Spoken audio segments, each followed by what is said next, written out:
dan selamat kembali ke studio Sembang. This has been super requested. So warga X. You're welcome. We made it happen.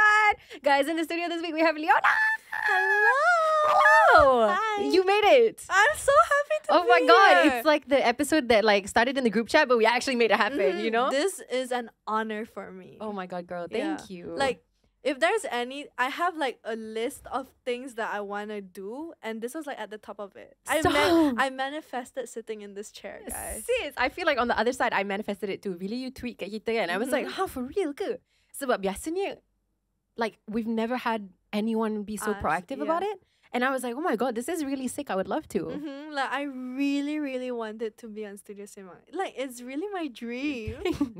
Like, sitting in front of you. I'm so happy. No, but I've been like, I don't really follow that many influencers, but I idolize you. Oh, thank you. Since like I was in high school, because I think of you as someone who's very like classy. Thanks. And very put together. Like I like the way you carry yourself. Thank you so much. I actually tried to not copy it, but like, I think that you are such an unbothered queen.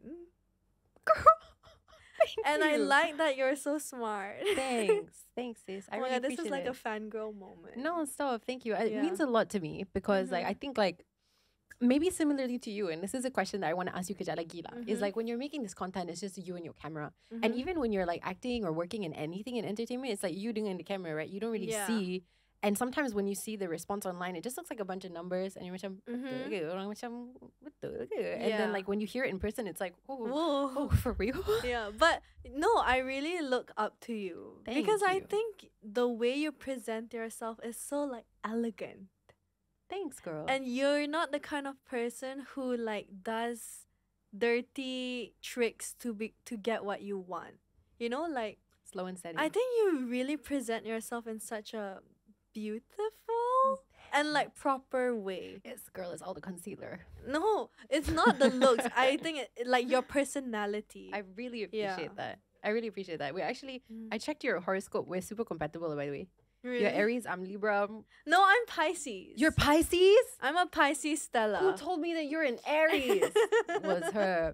You're Pisces stellium? Yeah. You are my mom. My mom is a Pisces. I'm like water everything. I have a Pisces rising. Yeah. Oh, yeah. So I'm not that into astrology. Like I only know about Pisces because that's what I am. That's what you are. No, I get you. But I would like they say Pisces are emotional. And I would say in every aspect, I am quite emotional. But I feel like my emotions are my power. I get that. Yeah. But it's weird to hear you say that sebab I rasa macam dari apa orang nampak pasal Leona online, right? Like you're an incredibly positive person. Yeah, so emotions, like I don't completely associate it with like being sad or like acting out, but being happy, being positive, and like being able to express yourself well, like that takes emotions. Because if you weren't like emotional, then how would you express yourself? Yeah, so I'm very like in tune with my emotions. So I'm the kind of person to like, whenever I feel something, like let's say I felt sad today, then at night before I sleep, I think about like what triggered that emotion and how can I like overcome it so that I don't feel that way. That's incredibly mature. Yeah. Some people spend their entire life trying to learn to be able to do this. And like happy. So I go home and think like, oh, I was really happy today. Like what made me happy? So I try to like dissect that emotion until like I realize like, oh, this actually brings me a lot of happiness. So if I'm looking for happiness, then I should do that again. But mainly it's like if I feel angry or sad, because I like to be in control of everything, and especially myself. So knowing like what triggers me is like, it's my power. I'm really impressed by your mindset. And also when I looked at your life and I did the research, right? Yeah. Really impressed with your story as well. Really? Yes. Okay, so we'll start from the beginning with your childhood. How was your childhood from your perspective? I think I lived a very privileged life. Like ever since I was young, and very full of familial love. Because I was really close to my entire family growing up. And I did a lot of activities, and I think of myself like I was always happy. since I was young. And I was very busy and I did go through hard times. But when I look back on it, I'm just thankful for it. Cause like it kind of built my character. Yeah. So I've always been a very like outspoken girl. Yeah. And very cheerful, very like I like to try new things, and yeah. But you really have tried everything, yeah? Korang, Yeah. what? Okay, so we start with Persatuan Pandu Putri. Yes. Okay, because she's not just like a biasa-biasa Girl Scout, okay? She's not a biasa-biasa punya level. You've won awards. And you're the only person in Malaysia who's won, I think, was it like the King Scout and Queen King Scout and Queens. Okay, so yeah. I've never been a Girl Scout ever in my life, so that's berapa familiar. You started when you were 4 or 5? Yeah, when I was really young. Actually, since I was born. Because my mom is like very devoted to it. Right. She really like champions women's rights and education for women. So girl guiding, we call it girl guides in Malaysia. It kind of serves as a non-formal education to girls. So you kind of learn like all kinds of skills through it. But also not everyone has the same experience with me because it kind of depends on your leader to like give you that education, right? And I had my mom who was very into it for me and my friends. Yeah. So like I've been in it since I would say properly started doing it when I was in primary school, like 7. And how do you get to a point in this type of organization di mana you boleh menang awards? Yeah. So Queen's Guide, it's kind of like anyone can achieve it, but there's like a lot of rigorous tests. Like a lot of stages where you have to like pass, and you also have to do a lot of like logbooks. So I had more than like 6 logbooks and many what's it called, like tests. So I would say like Girl Guides kind of more tested your mental skills and like your thinking abilities, and Scouts was more like physically demanding. Yeah, physically demanding. And yeah, so I did both. Yeah, girl. So you got the best of both worlds. Yeah. She's mentally strong and physically strong. But it really builds your character, I think. Yeah. If you really like go through everything, because it's not easy at all. You have like girl guiding, you kind of learn to be a leader. Yeah. And Scouts, you learn to survive. Like in like the hutan. Fair. Yeah. And I think it also teaches you things like, honestly, apa yang I nampak is like for some of the most hardworking people, there was always some sort of very structured discipline in their early life. Yeah. That kind of makes them into an incredibly hardworking adult. So if I didn't have discipline, I mean like I just learned to be disciplined because I had so many things on my plate. Back then, there was no phones. I was a kid. My mom would paste our schedule on the fridge. And my friends and like my driver and all, like my mate was like, "You're busier than the Prime Minister." I was like, "Am I?" Fair, because you did a lot. It's not just the girl guiding. You also did ice skating, I believe. I did ice skating, dancing. What else did I do? I did cheerleading. I did gymnastics, and dance. I did hip hop, traditional, ballet, and in many teams as well, not just in school. What else did I do? Oh, I sail. I know how to kayak, and I also sail in like regattas, but I haven't done that recently. And I've honestly done everything. Were these all like, okay, really mubasa? Were these kind of all your ideas of passions that you wanted to? I think like it's my mom's planning and what she wanted me to do. Your mom is just a superhero. Yeah, no, but I feel like that is the responsibility of a parent to like expose your child to activities, because as a child you don't really know better. Any of this, right? Yeah. Like you just want to have fun. Okay, I was so busy. There were times when I was like, I just wish I could do nothing. Yeah. Because I did swimming as well. What? Yeah, You're also a straight A student. Like, yes. Wow. But like how I balanced that academic and co-curriculum activities was that I didn't want people to say like, oh, she's so busy with other activities, she's not smart. Yeah. So it was kind of like trying to prove people like I can do all of this and still be smart. Yeah. It just gives you a very unique childhood though. And you know, like, have you ever seen those triangles where it's like you get to choose enough sleep, work, Yeah. and like a social life, and you only get to pick two, right? Because Mhm. something's got to give. And I feel like for a lot of kids who have like these really exceptional childhoods, Yeah. the thing that kind of gives is that like you don't really have a lot of time to Sleep. sleep, itu Or have satu, or fun, like yeah. go to your friends' birthday parties and stuff like that. Maybe you have a class, Yeah. you know what I mean? How was that kind of experience for you? Honestly, when I went to school, it was my sleeping time. So I would just go to school and sleep like the whole How'd you get those day. A's though? No, because my mom, I had personal tutors for every single Right. subject and like more than like 3 for each subject. So my mom would sometimes schedule my tuition at like 10, 11. Yeah. Just so, because I feel like everyone has 24 hours in their day. Mhm. It's what you want to do with it. So for as long as the day is not over, it's still possible. Yeah. Yeah. So it was my schedule. I think I was even busier back then. It would be like school until like 1 or 2, and then 2 to 3 ballet, 3 to 4 gymnastics, 4 to 5 something else. Mhm. And then we always ate in the car. Yeah. Yeah. But I think as I grew older, I did want to start having more control of my life, because that was kind of what my mom wanted me to do. Mhm. And yeah, I did like it, Mhm. but it wasn't like the life that I wanted. Yeah. Yeah. So when I got into high school, actually no, until the end of high school, she pushed me everywhere. Like in my final year of Form 5, right? In Form 5, I think I was busy with King Scout and Queen's Guide, and then I went to America like right before SPM for a camp. And then I think I went to Korea, and I was just like flying everywhere. So I was barely in school. But 1 month before SPM, my mom's like, okay, time to take studies seriously. So every day we would just go to like 5 tuitions every day.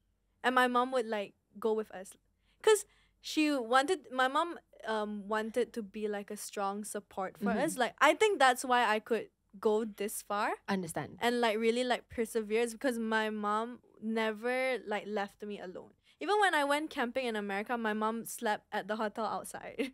My gosh. Yeah. That's really nice though. At least you never Yeah. felt like you were alone, I right? also went to Nepal. So I was never in school. What were you doing in Nepal? Camping. Wow. And then she comes back 1 month before SPM Yeah. and she's like, yeah, I got No, this. honestly, I did not know anything about the syllabus 1 month before SPM. And my accounting was like F. And my mom was like, don't you dare fail. My mom's not really a scary person, but I think as a child, you always want your mom's validation, right? Of course, you want your mom's approval. So, in 1 month, I learned how to do accounts, and then for SPM, I got an A. But it was literally an F. Like, it never got above, I think it was like 20. I got 20 throughout Form 4 and Form 5. Girl, you must have some sort of a powerful brain. Sebab I tak tahu macam berapa banyak cramming you kena buat untuk belajar the entire syllabus in like I a month. took 7 subjects, right? Yeah. And I had to learn all of that in 1 month. Yeah. And then, ta-da, SPM. Damn. Yeah, but like, you know, even during SPM, my mom would be in the school surau and pray at the moment that our exam paper starts. And she would pray the whole time that we were doing our exam. Wow. So for 1 month, she committed to going to school with us as if she's taking the exam. She's literally the only parent in the surau. Because right when we start, like let's say we start at 7:30, my mom would start praying. And then after she prays, she would just like read the Quran and like really pray for like our success. And in that way, even when I was scared, I felt very like comforted that my mom was right there. And like, I think I only got straight A's because of her prayers. It's okay. What, like we don't question it. We just accept the good thing. Yeah. So yeah, like, I think one of the reasons why I am like successful in a sense, or like why I am who I am, is because my mom was like a huge push and force for me to persevere all kinds of hardships. Yeah. What was, I guess, like one of the most challenging things pasal like macam this phase in your life? Because I feel like you had a lot on, and to make all of those things happen, for sure there is something that has to be sacrificed. I felt like I didn't really have friends. I mean, I had many friends, but I didn't know who I could call my best friend because I never had any time to hang out with them. Like, yeah, you say like there is something that has to be sacrificed, and I would say it was my social life. Because I have my brother and my sister, and after school in high school they would go lip up with their friends. Yeah. But my driver would be in front of the gate, so somebody has to go home, and I was always me. So in high school, my best friend was my driver, cause he would. At the same time, I was starting to be an influencer, so he would go with me to shoots and like so sweet. accompany me, and then I would go and eat lunch with him in like a restaurant. Yeah. Yeah, and then I remember questioning, like, I kind of felt lonely because I felt like nobody can understand like my life. Nobody can understand that, like, my struggles, because not everyone does everything I do. Like, I also did 𝙁𝙁. I was like she berkongsi. I was the commander. And you know what? Like, I would never do 𝙁𝙁, but my mom was like, no, Pandu Putri needs to like send a team in like our school. And I wanted to prove, and everyone's like, oh, Pandu Putri would never win. Yeah. So for 3 years straight, I was the commander, and we won champion and beat all the boys. Yes, girl. Because I'm quite a perfectionist. So then I was like, no, you have. I'm like, why do you call it like that? And then I'm the kind of person like if someone is falling behind, then after lessons I would teach them so that we could be good. Because I don't only want to like succeed by myself. I want everyone to succeed. So yeah, I was the 𝙁𝙁 commander for 3 years. And that's honestly so unexpected. That is really, nobody saw that coming. But like, okay. Yeah. Damn. You were a really successful young person. Yeah. You know? You want to hear a joke real quick? Because I have a joke about kawading that I think you might appreciate. Buah-buahan apa yang suka berkawat? Buah apa yang suka berkawat? I don't know. Grape.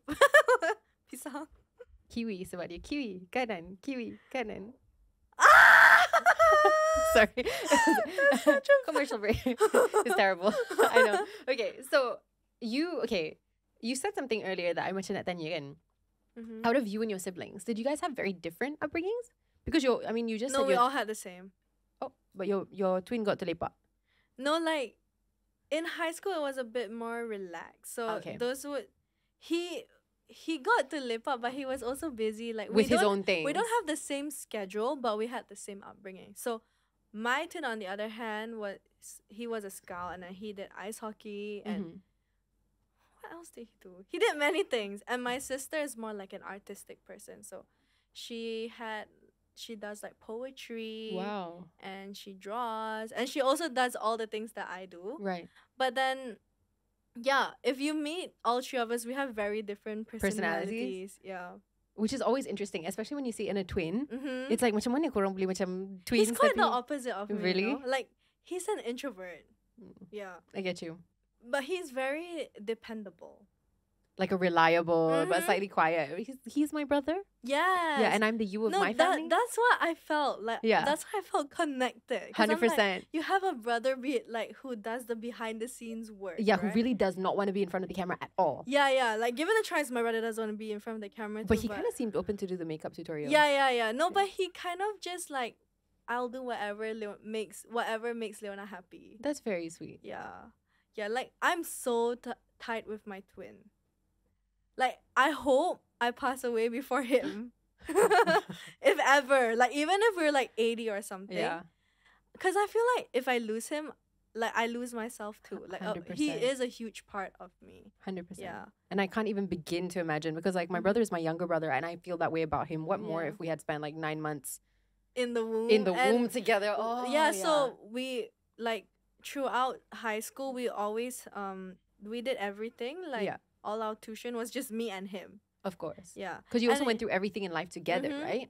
So even when I'm in UK, when he was there last year, he was also studying there. I'm like, can you help me move this box? Can you help me this? And he would come.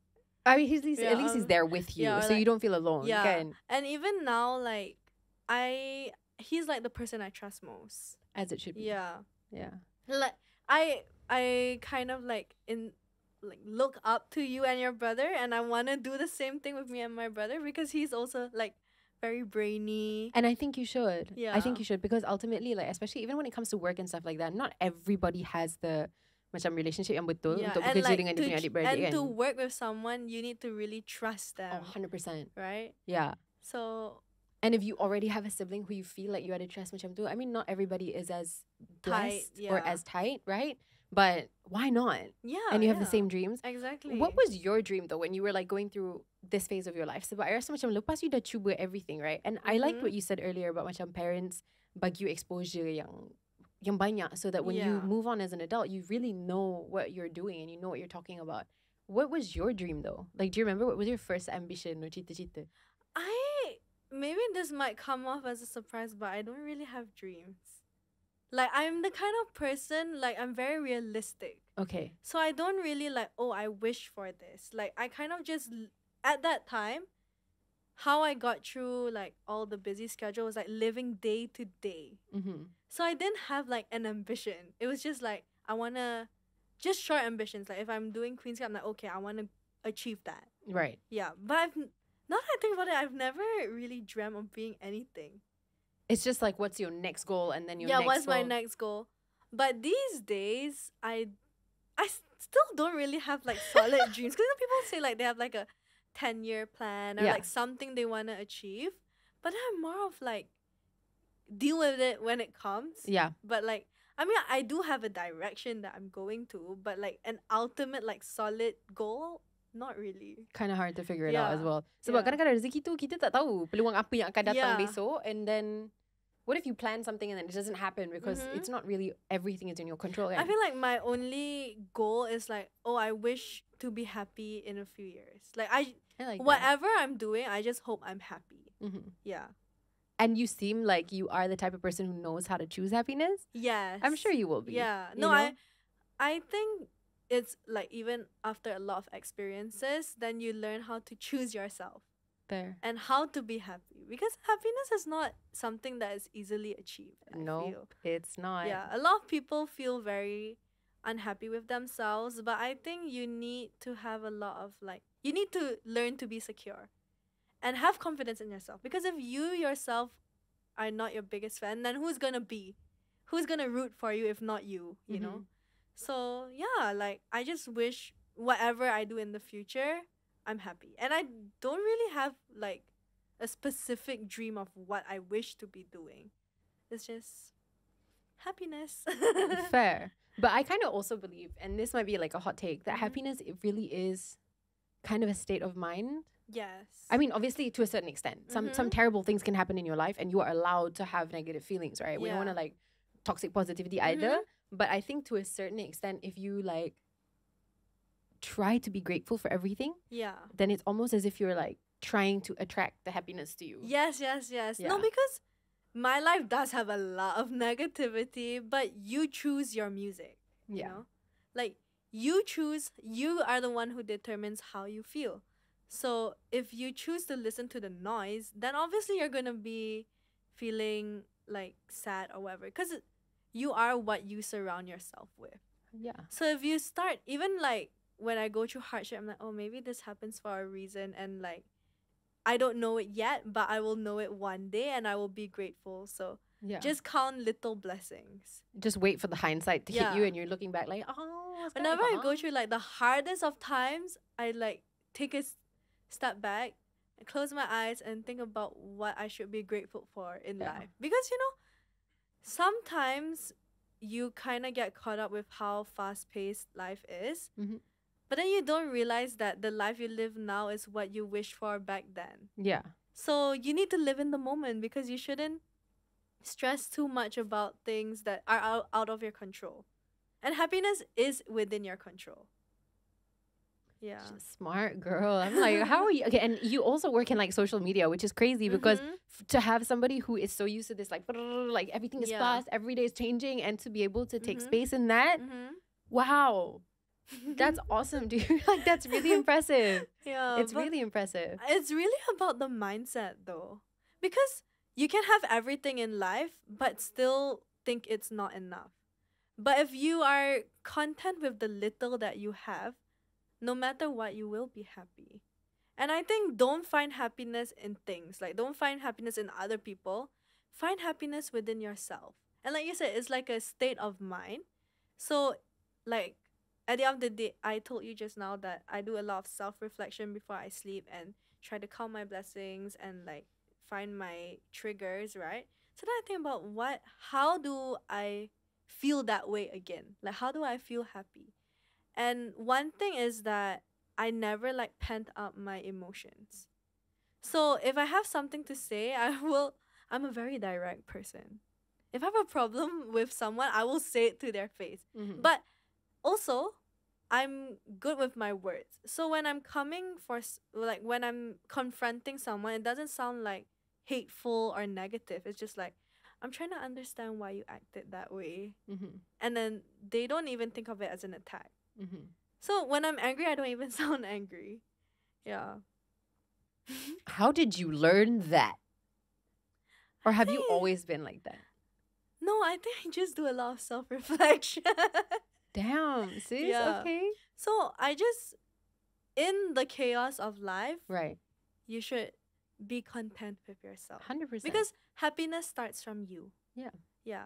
It's like when you choose when you consciously choose happiness, you will start, like, attracting that happiness. You know? Yeah. Like, if you want to be somewhere or something, like, start manifesting it. And then slowly life will lead you in that direction. It's kind of, it's like the power of attraction. Yeah, like, just like leave it to, like, God and the universe. Yeah. As it should be. I mean, that's easy to do for I mean, it's not easy to do. It's hard for everybody, but it's easier to do if you don't have a job that requires a lot of social media and everybody's opinions, like, hitting you every single day. When did you get into social media? And apa yang membuatkan Leona rasa macam, okay, maybe I should start making videos too? I've always been, like, somewhat known among my peers. And during high school, I was kind of famous, maybe like 50,000 followers. Did your dad have anything to do with it? No. So nobody knew I was his daughter until COVID. Yeah. And I posted, like, some TikToks and, oh, so you're his daughter? Okay. Yeah. And then I was like, okay, I should take this seriously. When I started, like, making money from it, and I love being independent. So that financial independence was, like, a thrill and a push for me. Did you ever think, okay, when you first made your first ever video, did you ever think, like, one day this is going to be something that I want to monetize, or you just did it, like, for the fun? I did want to monetize it. Like, I didn't want to be an influencer, and I knew I could. It takes time. Yeah. And because I'm so sincere and genuine about the stuff I put out there, I say one day it will reach the right people. And one day people will know me. Yeah. But everything takes time, so just keep doing what you like to do. I think it's a really brave thing to go on the internet, make a video about, like, your real personality and, like, share that with and, like, a lot of people. It's not like one or two people. It's like sometimes it's like the whole Malaysia because your videos go viral, right? Yeah. But I'm not very, like, I don't really, like, consume myself with other people's opinions. How do you do that as somebody who, like, whose job depends, like, kind of, like, on the views, right? How do you do that? Because I think when I first started, I think, like, there was a very, like, negative perception about me because of the way that the media was, like, talking about me, like, the way I dress and everything. That was the only real thing that I saw, by the way. It was, like, the way that you dress. Yeah. I mean, like, they don't really have anything else to say. And then they realized that, actually, Leona is good clickbait. So, a lot of media, honestly, they did me so dirty. If you're watching this, please stop doing that to people. It's really not nice. Because not everyone is like me and can just brush it off. Because as a 16, 17-year-old, like, how are you supposed to feel when everyone's, like, sexualizing you? Like, honestly, someone made a website of me and posted, like, fake nudes. And, like, everyone would just, like, sexualize my body. And I was, like, a teenager. So I did. Sorry, what? Yes. That's illegal. It is. And I actually went to the police. Of a minor? I went to the police. And then they were like, okay, we'll investigate. And they never got back to me. And then that's when I stopped, like, pursuing justice for myself. And as a teenager, like, you say, how can I be so, like, level-headed and not bothered? I wasn't always like that, because when I first got into it, it really affected me. Of course, that's like, really shocking. Because I was a kid and I Yeah. would cry. I'm like, why are the people saying this about me? Like, why do they think? That started to think, like, I was like, why do they think this way? Yeah. I started to realize, like, it's not a me problem, it's a problem with them. And they are out of my control. So just shush them out of my life. Yeah. Because you know what? A lot of people say really mean things about me, and my family, they're always ready. Like, if you want to pursue legal action, we can do it. Yeah. Because I come from a family of lawyers as well. Yeah. But then I just think, like, it's not worth it. Yeah. Because pursuing that, like, doing, like, taking legal action or, like, making a police report means I have to keep surrounding myself with that energy. And that's not the energy I want around me. Yeah. You know, because at the end of the day, you kind of know how things are gonna, like, play out. Like, you're gonna maybe you meet the person who said really mean things about you or posted fake news about you, and then what do you want to get out of it? A 100%. sorry? Like, is all this effort, like, really worth, like, just a sorry?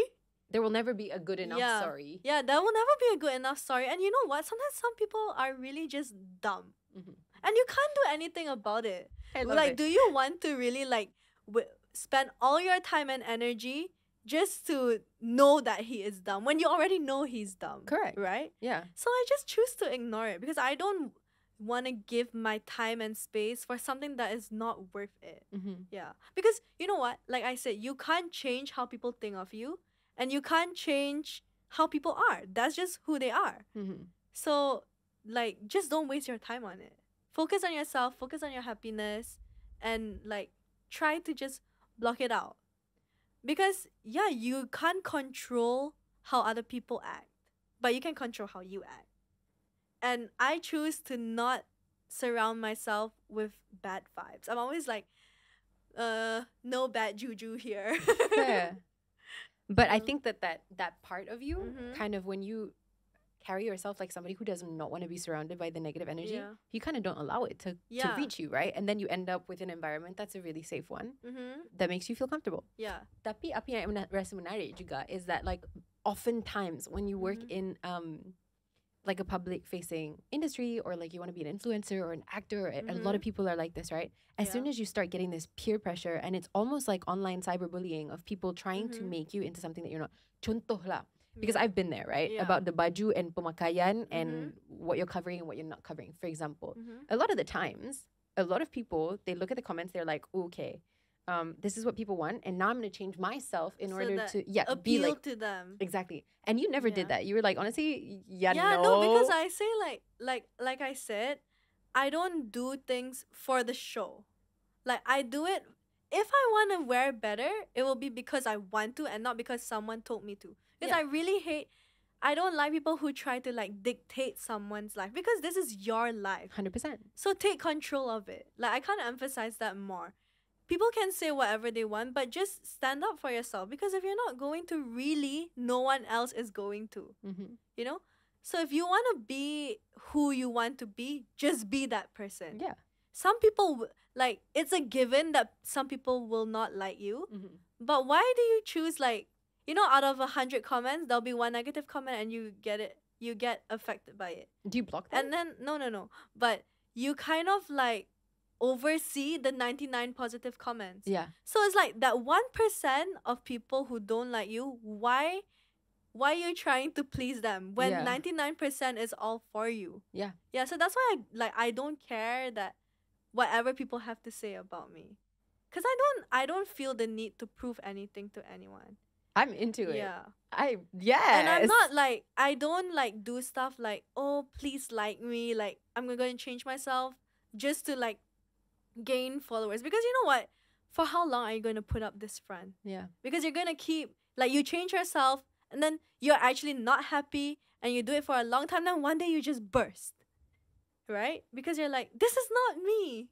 And suddenly you change and people lagi cannot accept, you know? They're like, oh, kenapa tiba-tiba berubah? Yeah. Right? Ataupun kenapa tiba-tiba kantoi pakai shorts on the weekend? Yeah. Tapi kita expect betul? Yeah, because, like, you have fed them this like image of you that is like insincere to Based who on a you lie. are, and one day like it will catch up to you and them, because the day that you choose to like, okay, I'm gonna just do what I want to do, like it's too late. You know, because you've already like portrayed a certain image of yourself. Correct. But if you are very like strong on what you want and who you are, eventually people will accept it. Like, hey, dia macam tu je lah. Like, that's what people say about me too. Like, oh, walaupun pakaian Leona macam like so terrible, tapi sebenarnya dia baik.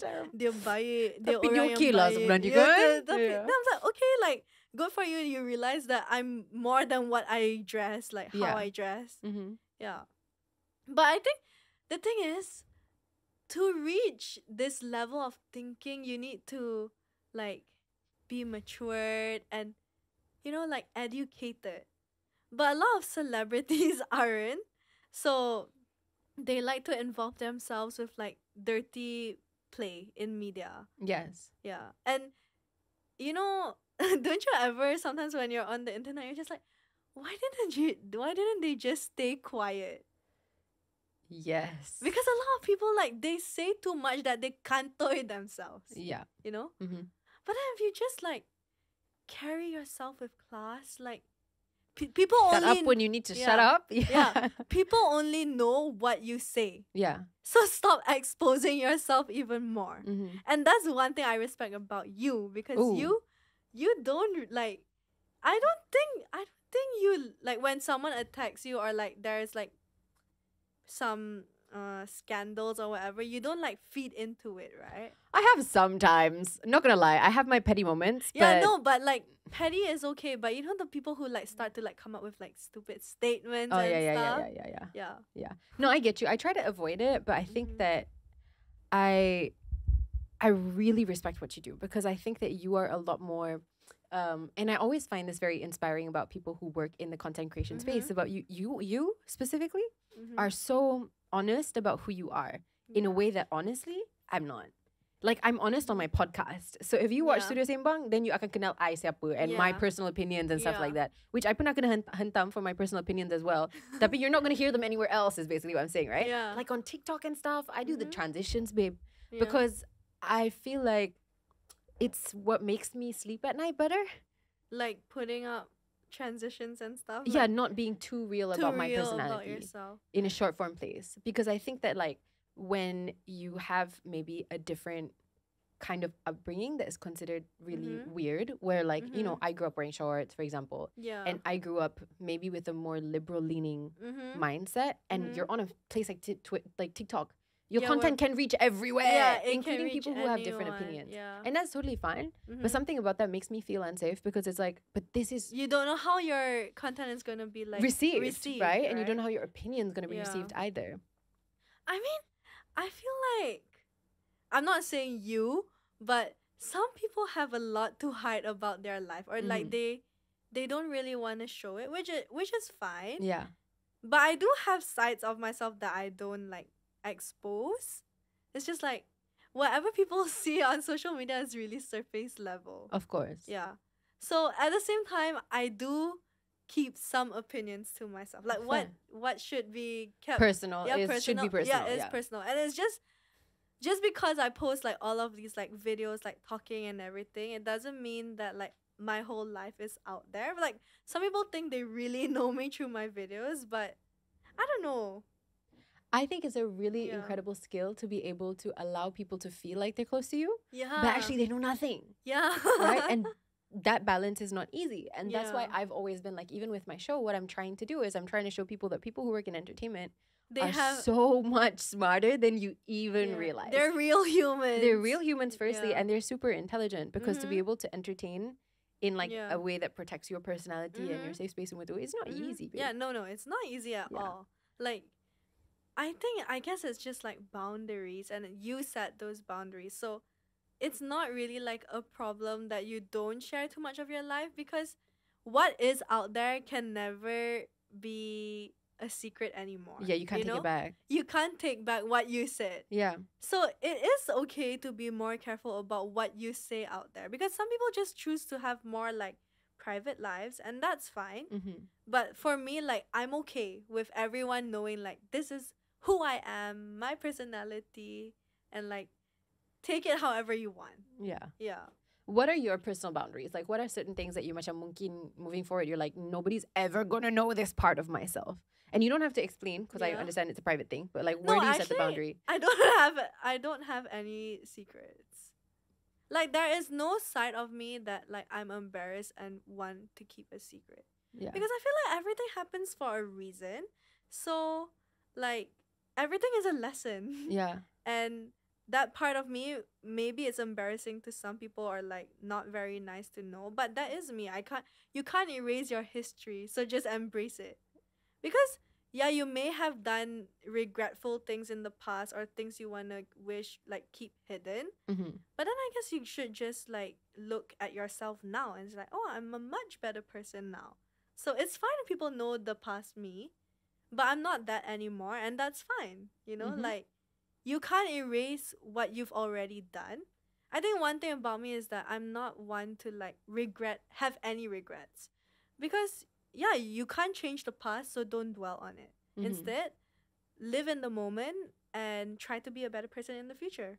Yeah. You know how people are like, oh my god, this person switched up. Yeah. How can someone switch up? No, I think switching up is growth. Yeah.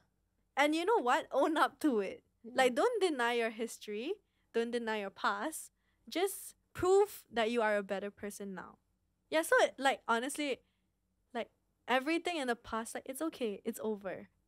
You can't change that. So focus on who you are now and be the person you want to be, you know? Like, instead of feeling ashamed, because like I say, like, if you feel ashamed and regretful, that's also like negative vibes, you know? Because you think so much like, why did I do that? But even if, okay, you got an answer why you did that, but it doesn't change anything. It doesn't, like, having that realization won't change that you already did it.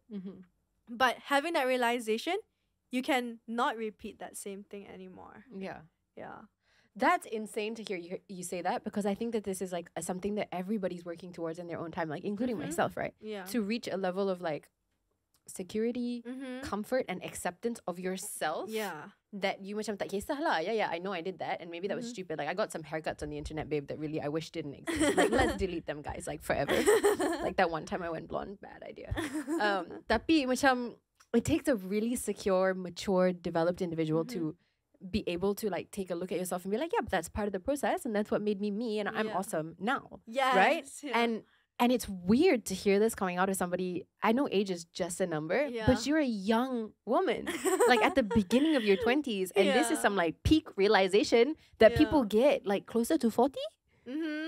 I guess. So, and sometimes people achieve these amazing moments of like epiphanies and growth and stuff like that from kind of a lot of life experience. Yeah, no, there are a lot of things that I went through like back in the past, which it's just like personal stuff, right? But then I just try to grow from it, you know, and do a lot of self-reflection.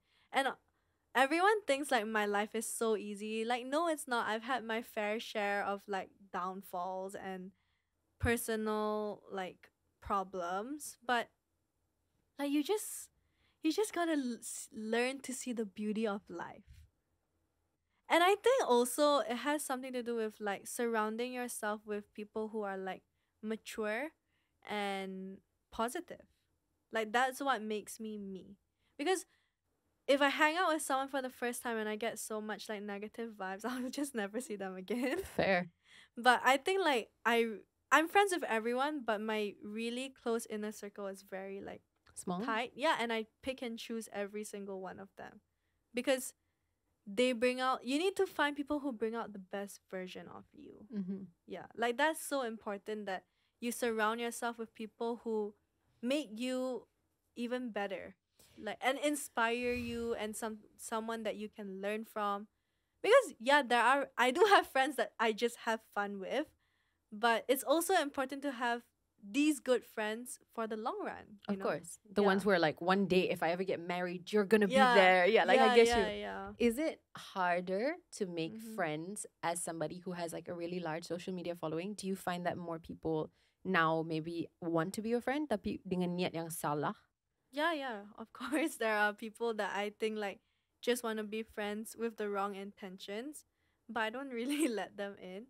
But in general, I'm an extrovert, social butterfly, love meeting people. Like I get energy from meeting people. I love making new friends and all. So I don't mind making new friends, but it's just like a matter of how close I let them get to me. Because I feel like my really close friends, like none of them are influencers or whatever. And back in the UK, like I don't portray myself as an influencer. I have like a complete other account. And if one day they find the main account. Yeah, the main account. Yeah. Like it's fine. Like that is me. Like, and you can ask me about it, but I don't really like make that my personality. So have you ever told your friends back in the UK that this is like your main account? Do they know? I mean, like eventually it kind of like they'll find it. So they haven't found it yet? No, they have found it. Oh, they found it. They found it already. Okay. Yeah. And actually it kind of makes me uncomfortable when someone in the UK knows who I am. So I just like I would rather like they don't like tell me that they know me. Fair. Yeah, like, I have some because my main circle of friends, they're not Malaysian. Like they're from everywhere. But with Malaysian people, I was very selective because I'm like, okay, like I don't really want like people to be talking about me. Right. So I only became friends with people who didn't know me. Fair. And whenever someone said, oh, like, yeah, I know you, you're that influencer, like I wouldn't be super close to them. So actually some of my friends did tell me like they liked that they didn't know me, but like I was okay because after a few months I got comfortable around them and I don't mind. Yeah, because I just think that if they knew me like prior like social media, they have like certain expectations of me. So you like never make mistakes. Yeah, or like they're like, oh, Leona should be like this kind of person, or like she likes this. Oh, I don't know, some just like I want to be like a blank canvas when you meet me, and we can build our friendship of like pure experiences, which I think is good because you're still young. You still have to figure out like what you really want to like continue doing, what you want to focus on after this. And this university experience untuk semua lah, tak kisah kalau kita dapat belajar overseas ke kalau kita belajar kat Malaysia, it doesn't matter. It's time for you to like buckle down, study hard, but also make friends, grow, learn. Honestly, like my life back in the UK is the complete opposite of the person I am here. It's so boring. Macam mana tu? Boring? Yeah, like it's so boring and slow and like mundane, but I love that. I love that I'm a nobody. I love that nobody knows me. I love that I have no commitments or responsibilities. Like the only thing I have to do is go to school. Everything else, like there's no schedule. You know, like it's like, okay, I can live that life back here too. But I also really love working. Yeah. And I genuinely like what I'm doing. Yeah. But it's also nice to have that balance. So you get to, it's like a Hannah Montana vibe. Yeah, no, it's like, it's actually like best of both worlds. 100%. Because I really love being like nobody. But I don't regret the fame at all. Yeah. I still really enjoy it, but it's like you need that good balance. Because I told you earlier that I came back. Initially I was only going to come back for 2 weeks, but then everything just started working out for me, and I was like, oh, like thank you, like I should be grateful for this rezeki and work hard, because at first it didn't really feel like work, but you know, when you do it every day, you slowly start to feel like burned out. You know, actually speaking about work, I have a question for you, because I feel like you are an incredibly proactive individual. Yes. So I read that you got your AirAsia internship because you went up to Tony, the one and only, right? Yeah. And was like, hey, I really want to be your intern. Yes. Right? Yeah. So I think that you come from a background of, as you said yourself, right? Privilege, where you're in the same room as Tony. Yeah. But the bravery to be able to go up to him and like still have that hustle is dope. No, because it's like, for me, it's like, if you don't ask, you never know. And the worst case is a no. So just ask. Is rejection something that does not effective for you? No, I don't care about rejection.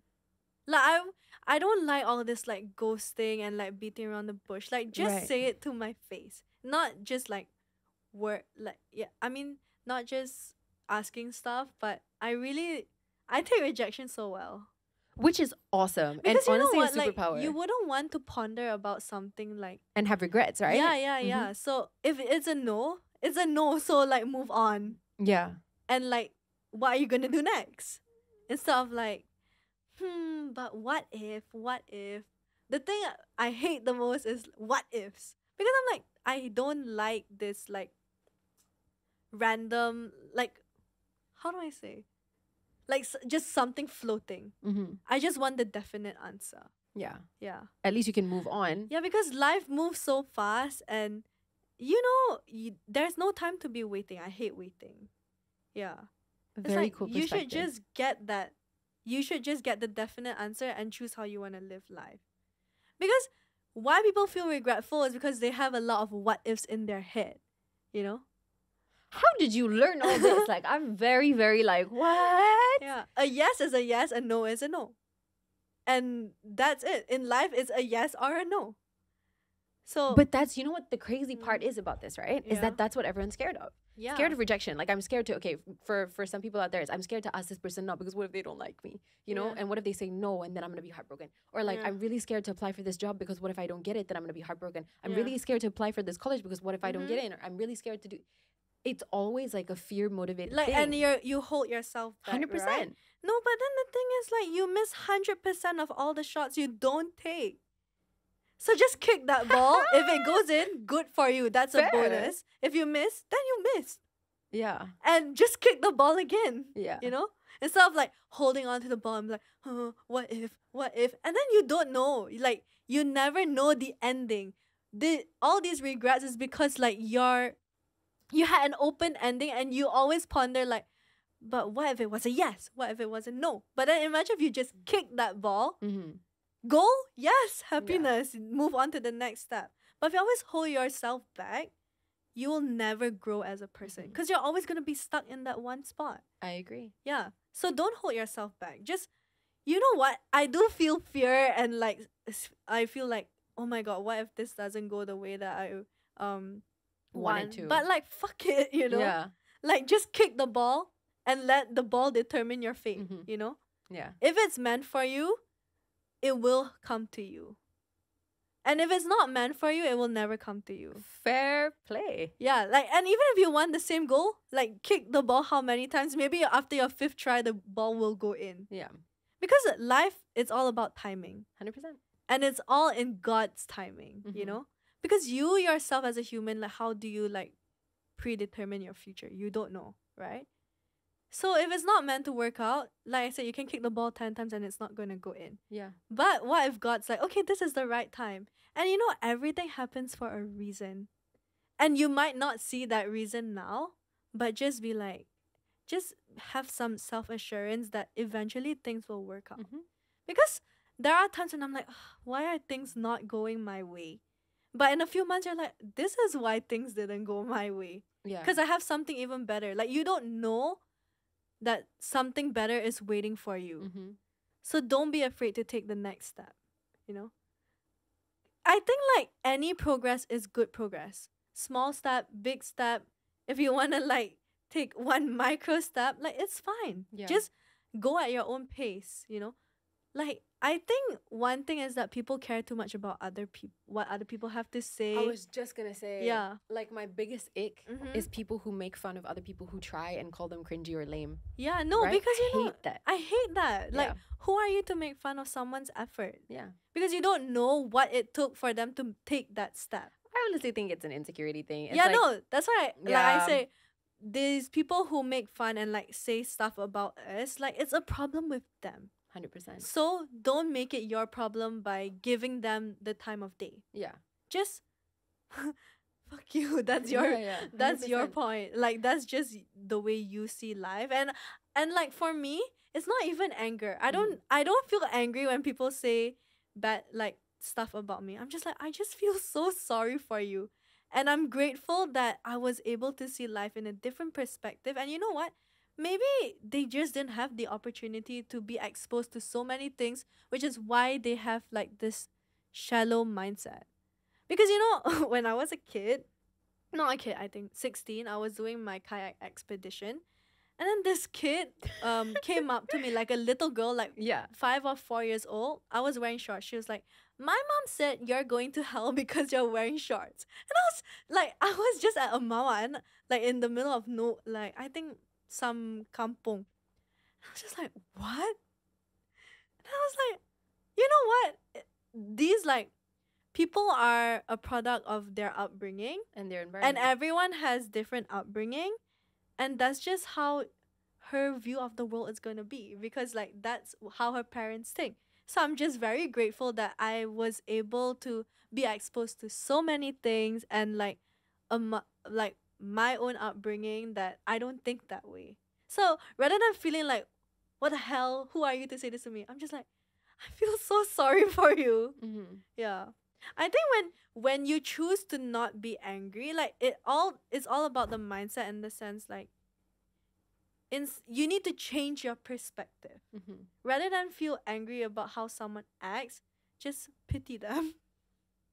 100%, because or just like understand that their upbringing is, you're right, their Yeah, it's behavior is a reflection different. of their upbringing, right? I mean, like, okay, maybe true, I might go to hell because I'm wearing shorts, but like you don't know, like, this kid or their mom doesn't know anything about my good deeds that I Correct. don't display. Correct. And you know what? It's like I don't feel the need to display or show like who I really am inside, because one thing about me is that I think faith is a very personal I agree. journey. I agree. Whereas in Malaysia, they use it as a tool for like herding the sheep, you know, like keeping the herd together. Because in Malaysia, the difference between, for example, Malaysia and, you know, a globally considered first world country, although whether the reality of quality of life there is first world is a completely separate issue. Like, for example, the UK or America, is that there is a separation of state and church, where church and the laws of religion are not what is used to govern the people.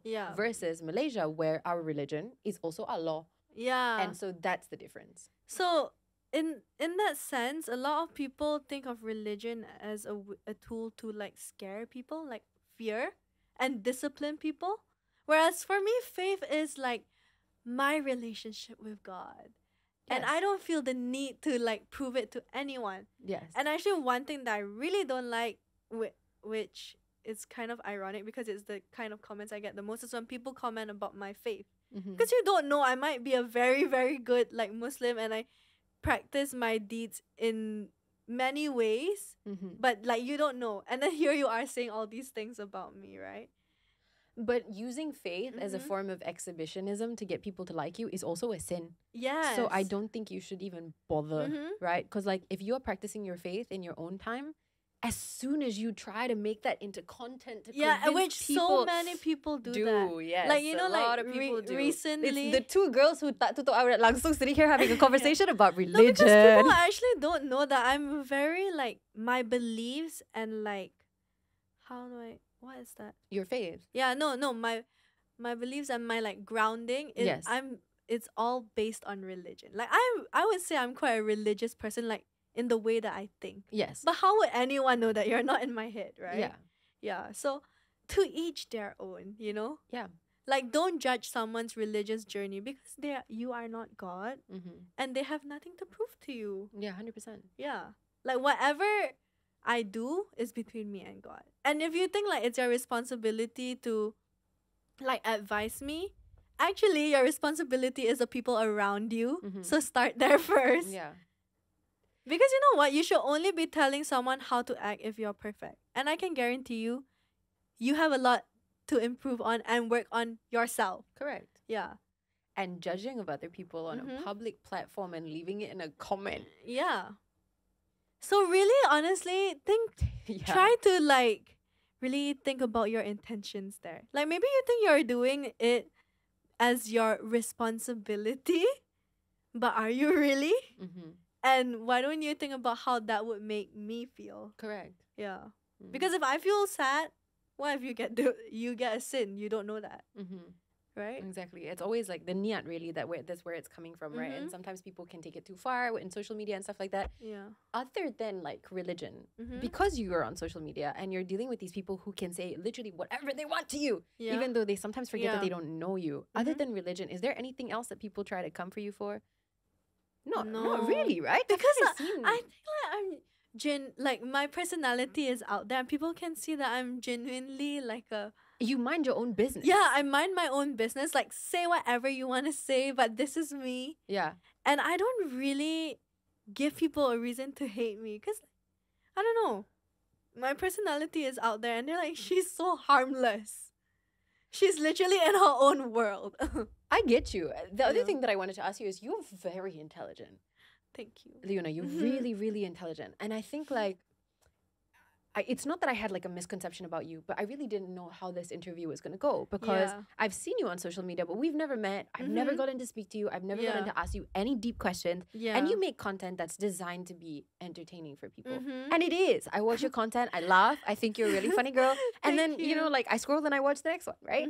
But do you ever feel like macam frustrated? Sebab a lot of the times people look at people who are social medias, especially if you're funny, especially if you're female, and they're like, oh yeah, it's just another, you know, like some stupid girl like making some la la la la videos, right? Yeah. Do I feel frustrated? No, never. Because I don't care what people think about me. Yeah. Like, nowadays I get a lot of comments like, oh, it turns out Leona's actually a good person. Turns out she's genuine. I'm like, I've always been this person. It just took you time to realize that. So I don't really mind how people perceive me because at the end of the day, like I'm so secure that to me, the only thing that matters is how I think of myself. So if I start to think that I'm stupid, then maybe that's when it will affect you, right? Yeah. But for as long as I know like I'm always the best version of myself, I don't care what people have to say about me. It's like because the only thing in life is that you're the only one in control of your life, you know. So who cares what people say? Like even if they're saying it, they're probably like in their home somewhere, and if you don't let it affect you, how can it affect you? Fair. Yeah. Because more often than not, like these people who leave comments, they would never say it to your face in real life. They'll be like, oh, sorry, my friend stole my phone and then type some. I've had somebody actually say that to me. I've met so many people who like take picture of me and then turns out like they actually talk so much shit about me on the internet. But I'm like, you know what? That's a you problem. Like work on that, girl. Yeah. Has nothing to do with me. True. Yeah, because at the end of the day, I'm the same person. And as long as I like me, it doesn't matter if no one likes me. Cause I think it's important for people to have self-love. Yeah. Because that is the root of all happiness in life. To achieve any happiness, to achieve success, you need to be your number one fan. Okay, give us a masterclass. How to do that? So, first of all, surround yourself with good people. And people who are good for you. Like you realize like, oh, actually I grow so much as a person when I'm around them. And then do a lot of self-reflection. And if you have problems with yourself, try to think about why you feel that way and how to fix it. If there's no solution, that means you shouldn't mind it because you can't do anything about it. That means it's not in your control. So separate your problems to things in my control, things not in my control. Things in your control, if you can fix it, you know? And then start just appreciating the little things in life, you know? And whenever you feel angry, try to change your perspective into like, oh, maybe this happened for a reason. Maybe this person is having a bad day, you know? That's why they were so mean to me because they were having a bad day. But I know I was a good person, so that's fine. Like you really need to be like self-sufficient and be secure. And I think the reason why people feel insecure is like they're scared to face the reality of their own life. You know, like some people like to push problems to the back of their mind. And they don't really want to accept that this is how their life actually is. That's why they live in a state of like the Lulu, right? But then I think once you start to accept that that is your life, then you can go to the next step, how to make it better. But if you're forever in denial of like who you actually are, you will never be happy because you keep portraying a fake front. And then at the end of the day, you come back and then you realize like all these problems are still there. So once you've really faced the music of life, then you'll learn how to turn it off. But if you never go anywhere near the music, how are you gonna turn it off? So you just need to face it. Like, and it's scary, but fear is not necessarily a bad thing. Like, it is a reason for growth. Yeah. And for me, I seek discomfort. Because discomfort just means you're in an unfamiliar situation and you're not comfortable. But try look forward to the point where you're gonna feel comfortable. Create. Yeah, because from there. sometimes you feel like, oh, my life is so boring, nothing is moving. It's because you're not trying anything new. And you're scared of trying something new because you think it's gonna be like unfamiliar and uncomfortable. And that's exactly what it is gonna feel like. Because you've never like dealt with it before. But try to persevere through hard times, because once you reach the point where you're like, oh, this is no longer hard. Like, hardship is a given. You need to go through it. But the labor of your hard work is also very rewarding. Yeah. So just think positively, because with discomfort comes growth. And you know what? Sometimes with discomfort does not come growth. You're like, I really hate this. But it's okay. In life, you need to make many mistakes. And making a mistake, like falling down, is fine. Just stand up. Like, sometimes you might fall into like a huge pothole. Sometimes there's a puddle. But it's okay. You still can walk at the end of the day. Like, I really emphasize this, that every day is a new day. So if this didn't work out, it's fine. That's it. It doesn't work out. But if you tried something new, what if suddenly you became so amazing at it and you realize, oh, this is what I want to do for the rest of my life? Like, that's why you need to try new things. And fear is not necessarily a bad thing. You just, like, emotions are emotions. Just feel it. Like, you just have to go through with it. I just like never thought I would be having this conversation with you, and I'm like really shocked at how this is going, very impressed and like really kind of blown away. I guess like, okay, I gotta start asking the deeper question. Okay. Because the surface level questions, you're eating them up, right? Yeah. What motivates you? What motivates What's the goal? Is it like, are you like a financially driven person? Are you like, what is it that's driving you? Family. Because at the end of the day, like, I am who I am because I have the most amazing family and who had to sacrifice everything. So my main drive in life is to give back to my parents. Whatever it is. Like, I want my mom and dad to be happy. And they are happy, but I think how I determine my success is when I can, although I'm the youngest, I want to like take care of my entire family. So that's what motivates me, like, to be someone that my parents can be proud of. Yeah. And I feel like you've got very high standards, because this is the thing that I was like thinking about when I looked at your like life, right? Like, you're studying in the UK right now, which you've extended, tapi you ada tahun kedua yang you kena balik ke UK. Not so long away actually from this conversation. Yeah, actually my final year. Yeah, it's your final year already. So in the time that you're in Malaysia, you've done a lot, right? Which is honestly totally unnecessary. Like, contoh, right? I don't need to. You don't need to. Like, if you didn't do it, if you didn't work this hard, if you didn't come back to Malaysia, hustle, then extend your holiday because you're working. Still fine. You're fine. You're doing okay. Like, nobody's gonna think that you're underachieving because you are a student. Like, that's really quite normal for you to come back from overseas and then like duduk sekejap and then balik and sambung belajar. Like, I just wanted to know, like, where is this drive coming from? Is it because like maybe at some point in your childhood, from achieving so much, the bar was set so high that like you feel like if you don't operate on this insanely superhuman above average level, that you are like a failure to your own standard? No, actually, not at all. I don't need to do any of this, but I can, so why not? And I genuinely feel joy from working hard. Because at the like, I like being financially independent. I like being busy, and I don't think of influencer stuff or like all this work as work. It's my hobby. Yeah. So I genuinely like doing it, which is why I do it. Like I really don't need to. And it's not that like if I'm not doing anything I feel like I'm underachieving.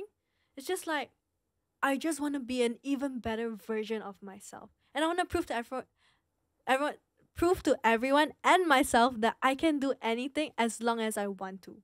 As long as I have the will, and then I can find the way. Yeah. Yeah. How do your parents feel about social media as a career? They're super supportive. They're not involved in social media like my social media life at all. Like even since I was a teenager, when I first started being an influencer, I told you earlier that my parents didn't even follow me through like to any of my meetings with like any agencies. They're like, you want to do this, you got to figure it out on your own. And I'm glad. At first I was like, oh my god, mom, how can you just let me do this? Like, are you just not supporting me? But now when I look back on it, they wanted me to learn. They wanted me to learn how the ropes of the industry, how to like do negotiations. If you get scammed, at least you like they want me to experience. But they like took you and threw you in the pool and they were like, girl, swim. Yeah. No, so like even like to this day, like my parents, they don't even know how much I make. Like they don't know anything. Are you fully financially independent? Yeah. In terms of your day-to-day? Yeah. That's Since amazing. I was in high school. Even when I was like a small teenage like influencer, I was already independent. And now like fully. And now I do help pay for stuff around the house and everything. Which honestly, my parents do not want me to at all. But I just do it sneakily. Because if I can, then I should. Because I told my siblings like, we're not young anymore. So how long do you expect mommy and daddy to clean up after our ass, you know? We're like, after high school and after you graduate university, like, okay, I know that I'm in a place of privilege and like I'm making so much money and it won't hurt to help your family, you know? Yeah. And I told my siblings like, you also need to get your ass up and work because it's our time to give back. They sacrificed their whole life for us. And now we need to give them back. And Asian parents, they're like, no, I want to take care of you until you die. Yeah. Right? Yeah. But no, I think like I recognize the place of privilege I'm in, and I also tell my siblings like I'm kind of like I act like the oldest sibling because I can, and because I'm in the position to. Yeah. And yeah, I say like we should give. Now is our time to start giving back to mommy and daddy. Yeah. Because our whole life, I said, I grew up with so much privilege and I went to all of these classes. Like it was not cheap. And as an adult, like it is your responsibility to start giving back and taking care of your parents. What do you do like for fun that does not make money? Hang out with my friends, travel. Do your friends like understand? Yeah, no, because my friends are exactly as driven as I'm just me. like imagining this group of like very early 20s super No, achievers. honestly, Like, what the hell of friend group is this? No. You're damn cool, by the way. My friend group, like they're older than me. But I do have my friends who are my age as well. But obviously they're still in uni and they don't feel any pressure because I'm not going to go to them and start talking about work. Right. Like at the end of the day, I'm still like that fun uni girl. And I have many different sides of me. But I would say like my closest friends that I really spend like my day-to-day, almost every day with, the one I say like that motivates and pushes me to grow is like these two people called like Marianne and Ishra. And they're much older than me. How old are they? Marianne is 26 or 27 and Ishra is turning 30. But I met them during my internship. So when I approached Tony for that internship, he called this girl up. He's like, yeah, you have to be friends with this. Like take her under your wing. No, it's like, I'm putting a girl under you, like, be friends. And then we were like, what? And then turns out we're extremely compatible because her birthday's only 2 days and a few years. Oh, you're extremely compatible. She's like Look at 11 March and horoscope, I'm 13 March. Okay. And we're like the exact same people. Oh, you guys are Pisces. And she's like a super hustler. And then I have Ishra, who I also met during my internship. And then we became super close because he also learned a lot from me in terms of like media, and now he has a production company and everything. But he also has many successful businesses, so that's what I learned from him too. So I kind of learned life through them. And they're very nice because they like guide me through everything. And our friendship is very fun. It's like we hang out and we work. Yeah.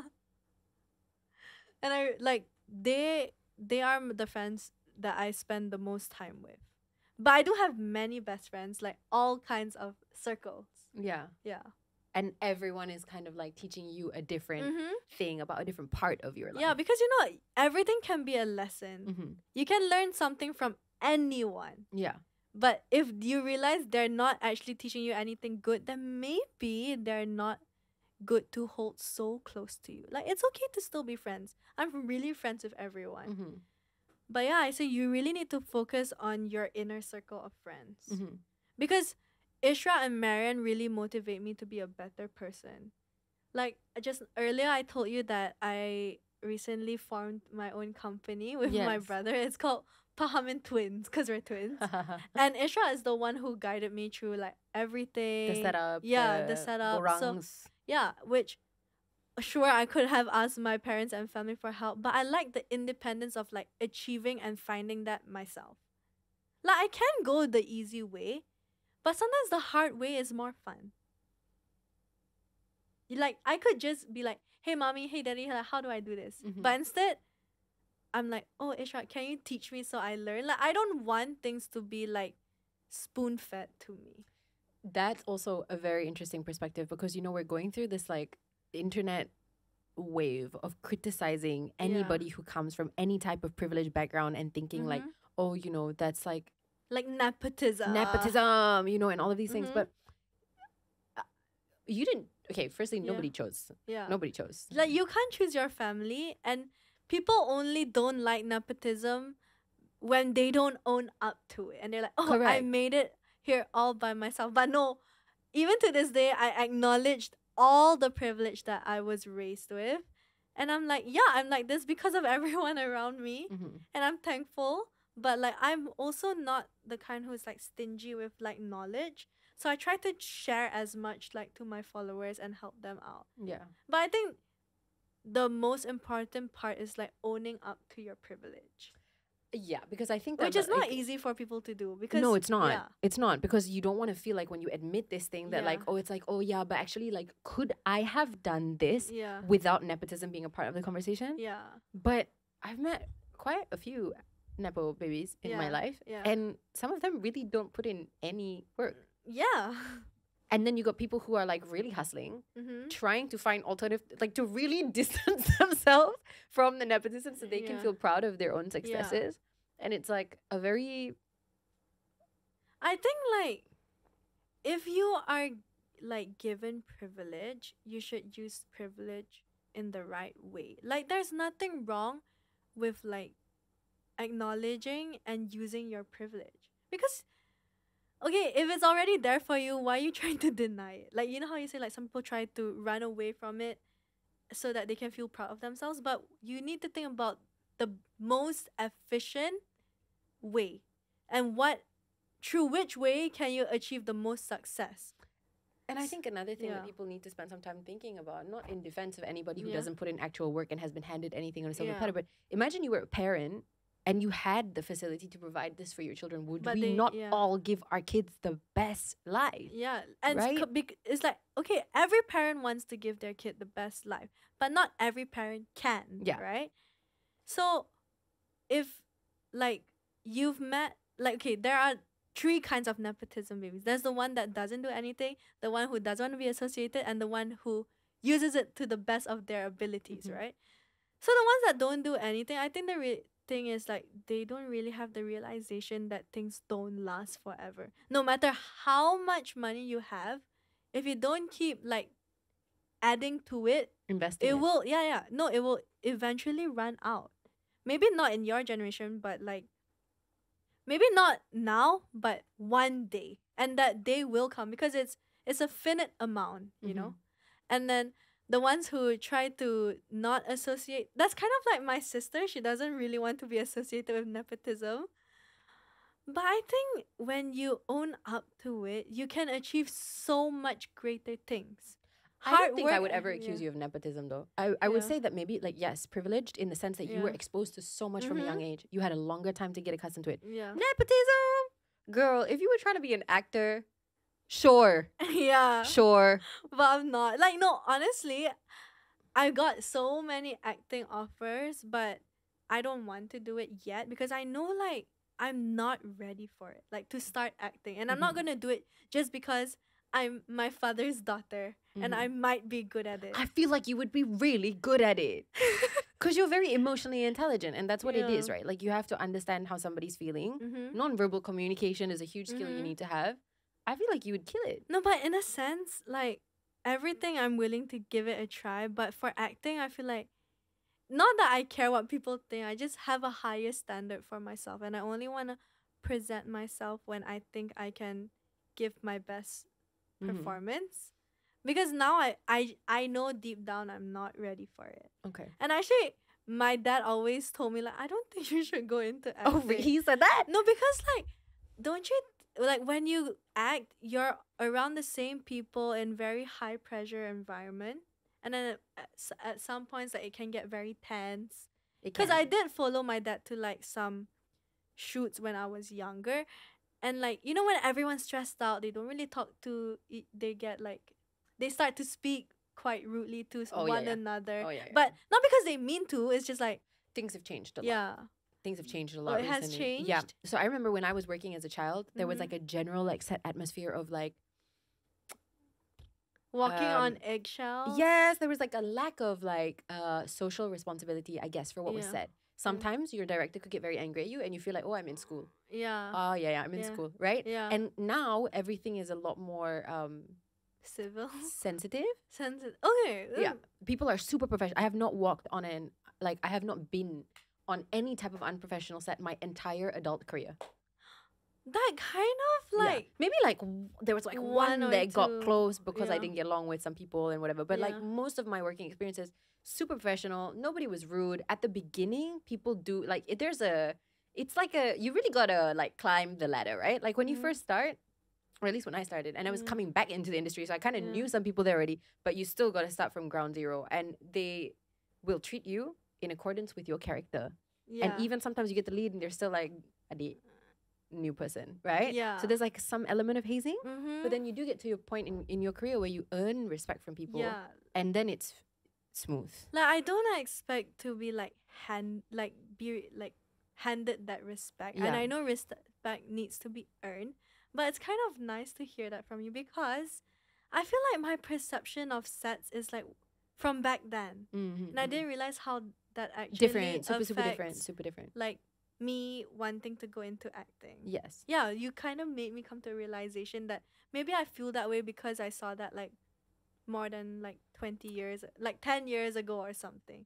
But when you say it is different, I feel like, oh, maybe I should be more open to try it. Because what I remember it of is, like, very, like, tense and scary a little bit. Scary.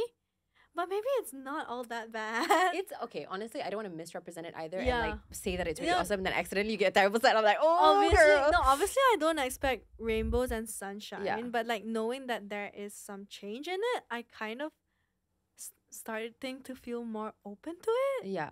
It's like it's a bit of a roulette. It's like you work in an office environment, but you don't get to choose, like, the people you work with, and you work with them for maybe 3 months. So sometimes you get some awesome people.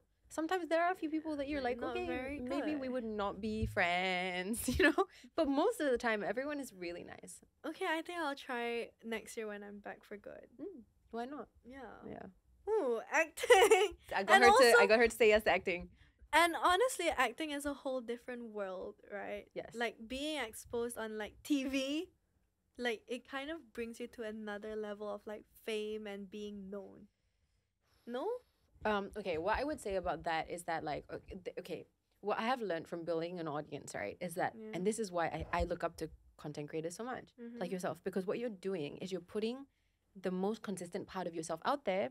You're teaching people who you are, and by virtue of doing that, you're attracting an audience who will probably throw some hate at you, and then the ones who don't Yeah. like you are gonna dip, and the ones who stay really like you, and they're Yeah. tuned into everything that you're saying. Yeah. When you work as an actor in a mainstream part of Malaysian industry, which is already so segmented, you get a damn large following pretty Yes, quick. yes, You yes. just need like one drama to do really well, and then suddenly like you look at your numbers and you're like, wow, Yeah. I'm so famous. And then you Yes. realize like when your drama is not airing anymore, that you're really not famous. They're not there because they like you. They liked you. They don't in know the you. drama. Yeah, they like the Oh, character. I So- never, I never saw it like that. It 100% is. So like Yeah. it can be quite shocking for somebody who's maybe like, this is what I experienced early on in my career. I took characters, and I still do, that are really different from me, Oh, right? so people have that perception. An expectation, yeah. right? And it's not different from me in terms of like, you know, output, but in terms of appearance, in terms of aesthetic, in terms of like the way that they speak,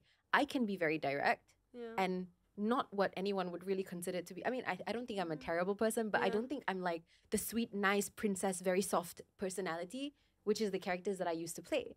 But my characters are like, yeah. Oh. You will never catch me dead in my personal life being like, yeah, apa tu? Like, sorry, it's not gonna be me, right? And so then Yeah. as soon as the drama stops airing and I'm not Yeah. doing like content for the show, and it's Yeah. like back to me being myself with like the graphic eyeliner into my ear, you know? Yeah, People yeah. are like, what What is the this? hell? I didn't sign up for this. Where is the version of her that I liked?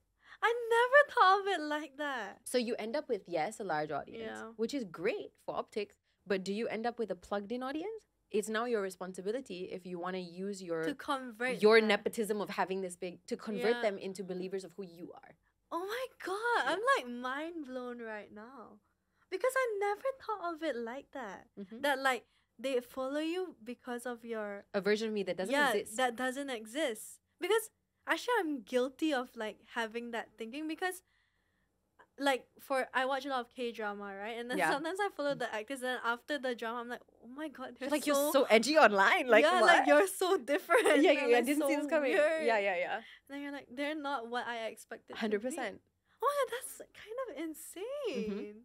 But I don't know how it works because obviously Mhm. this wasn't my experience of like having a really large following Yeah. and then going into acting. Yeah. Most of my following came from my acting project. So I don't want to sound ungrateful for it. Yeah, no, I'm sure you're grateful. It's just that like I'm super grateful. Yeah. I just like also think that it's been like that's been something that it's not a challenge or a struggle. Mhm. It's a privilege. Same Yeah. like yours, right? But it is definitely like an interesting thing to navigate to kind of reintroduce yourself yeah. to a group of people who are expecting something completely different from you. Oh no, I'm really like mind blown right now because I always like, oh yeah, they have such a huge following, but actually, those followers follow them. I mean, I don't really think they're following me. They're probably following like I can't remember my characters' names, but like Yeah. Darlina or like Yeah. there was a Darlina, right? I'm pretty sure. I think there was also like a Anggun. Maybe it's who they're following, but Oh my- those are not real people. No, because I remember like when I was I don't know, Suri Hati Mr. Pilot. Oh, that's Long a good time show. ago, yeah. Good show. And I Yeah. really I was a huge fan of Fatah Ahmed. I thought honestly when I mean like I'm not that I'm no longer a fan, but then it was some last time when Yeah. one of my BM tuition, she would always it was like near 7 o'clock. It would end around 7 and my mom would pick It's me time up to late. watch Fatah Amin on So TV. me and all my friends Yeah. would like sit down in front of the TV and watch the Suri Hati Mr. Pilot. Yeah. Yeah, now that I think about it, I followed him because of the character. And I was like, I remember being angry that they weren't like actually dating. I was like being too invested into that character, thinking like that's them in real life. But That's a actually, lot of people. Yeah, but that- actually that's Me not. too, babe. Like I watched the Yeah. show and I'm also like, damn, they're so cute together. They should really yeah, date, right? Yeah, Yeah, but- oh my god. That's really not what it is. Yeah, that's so interesting because I feel like I've never like thought about how people who follow you from your drama think of you as that person. Mhm. But also like for me as an influencer, like people follow me solely because of my personality online. So they don't like their expectations of me is based on what I put out there. And I'm like in control of it. But then like when you're acting, you're playing a character. 100%. So you don't really have control of how people perceive you. Correct. But this is a similar technique that like you probably are so much more advanced than I was at your age, where like when I was first choosing my characters, I just wanted an opportunity, you know, and I didn't get to pick the characters that I thought I really wanted. So I ended up going for a lot of characters that I was like, I was basing my career choices on how many people are going to watch the show who will then give me an opportunity to act again. So I was picking a lot of like questionable I was like a characters. little bit like, it was like, not really me, right? Yeah. And then like I kind of trained my audience into believing that I was like a really submissive type of personality. And there's nothing wrong with that. There's a lot of people who are, and that's totally fine. And then, you know, like I decided that I'm going to like get myself embroiled in a court case, and they're like, we hate you. Like, we really hate you because like this is not what we signed up for. Like, you are not this. Actually, I'm guilty of thinking that. Because I thought you were very submissive. But you know, when you went for the court case, I was like, that is such a girl boss move. Thank you. But it also made a lot of people be like, like, not from you. Like, we expected like somebody problematic. I'm like, you have no idea whether I'm problematic or not. You have no idea who I am. You have no idea like what I believe in, right? Yeah. Because you've based the entire thing off of. So basically what I'm trying to say is that for you, if you were to go into acting, take whatever roles you feel like would be most aligned with what you want for your future, because you have a safety net of being able to create your own content. You don't need to act to get the audience. You don't, because you're making it. Yeah. You're probably pulling in more views than... I should not say what I'm about to say next. Sorry. Like, I'm from the acting industry. I can't overstep my boundaries, right? But like, you're pulling in a lot of views. Yeah. Like, do you really... Yeah, do I really? Like, but do you really need the visibility? Yeah. That's your choice, right? Yeah. Obviously, acting is a very stable job. Love it, love it. I love being an actor. But if Like, you have the safety net, when you pick a character, make sure it's something that you believe in, that you love, and that's that like aligns with me. correct and aligns with your belief, so that if anything, you're just expanding your kind of personality, your brand of Leona-ness into a new space to show new people who you are. Thank you so much for the advice. Most welcome. I really appreciate Most it because I've never had the opportunity to like talk to someone about it, but I love how like I just got a whole new perspective on it. I'm here all week. Tell your friends. Okay. No, but I really love like to hear that side of it, because I really think of it differently now. Yeah. And yeah, no, honestly, when you went for that court case, I was so like you earned even more respect from me. Thanks. Because I'm like, you're one of the people who's not afraid to stand up for yourself and not... Because a lot of people get bullied and they just let it slide. Me, guilty. But yeah, I was like, wow. And also with acting, now I think... Because I kind of felt pressured to get into it, but now I'm like, do I really need to do it? And if I do want to do it, make sure like... It's something that you really want to, you know? Yeah. And how I want... it's how like... a version of me that I want to portray. 100%. Yeah. I would not say just do the acting for the acting. And also, you can take a character that's really, really different from you. It will lead to an alternative outcome for you. It will show people that you're versatile. But Did the you go thought to process acting is... class or? I started when I was 10 months old. So I went to acting like live, you know? It kind of really... Oh. It was my entire... But I have done courses in the States for acting. So yeah, because I don't think I would just want to jump into it. Like I feel like it's something that I want to like learn first. So do you think I should go to the States and learn acting? I mean, if you want to, if it's something that you think is a worth it investment for you, and it's something that you're able to do. At what point did you go to the States? And I went to the States after I had a career. I went to the States because I was tired of taking roles that were so different from me, and I didn't see a landscape where I could take the roles that I wanted to. Because I felt like they didn't exist. Was it like for a few months? No, I went for almost 2 years. And this was like before your generation. This was like when I was your age. I went to the States. That's so crazy. Yeah, insane. I was insane. I don't recommend. Don't just like pack your bags and get on a flight. What are you doing? What are you doing? No, but yeah, so I like took my life savings out and I went to America because I wanted to be an actor. And I was like, Malaysia's not giving me the opportunities I want. Let me go and find them. Right? But now we exist in a different time where I realized to be more grateful for my environment. I realized that, Malaysia, maybe we take some time. Yeah. But streaming has really made our landscape of acting much more competitive. We now have elevated our storylines. We used to, our main part of the industry was focused on telenovelas, essentially, the Malaysian version of telenovelas, teledramas. And now we are making content that is super high quality international level, respectful crew, respectful team, incredibly smart producers, things have changed. Wow. Really changed. That's Streaming so really, good. yeah. No, I'm so impressed. Mm. Okay, I'm gonna go to the States for 2 years Yes. and watch me disappear. No, but don't disappear, girl. Make the TikTok in the States, yeah, right? no. I'll document my whole journey. Why not? It would be dope. Yeah, that would be crazy. It would be really sick. Okay, But like, no, finish your degree first. Yeah, Don't let me, like, your parents are gonna come and like find me in my house and be like, what did you tell a child? Mommy, Daddy, I'm going to the States Yeah. to learn acting. Huh? No, you can do it in the UK. Yeah. Okay, no, so I'm gonna graduate first, and then we'll see if I really See what want to go happens. into acting. Then I will go and study it. Yeah, why not? Crazy. And even if you don't end up Mhm. using the life skill, like it's still a I mean, even if you don't end up becoming an actor, or you decide like you try it and you're like, ooh, maybe not. It's a life skill, right? And you can use it, crazy. Okay, right? I'm quite like interested to do that. No, now. do it. Like, why not? Yeah, just Yeah. for the plot. Yeah. Speaking of actors, I do have some Mhm. questions about your dad Okay. because Go I feel ahead. like you guys have like such a like your dad Mm-hmm. is really leading the revolution of his generation of influencers. I'm like, wow. Really? Like, why is my mom not on TikTok like this? Like, what? Like, He makes such funny content. he really does.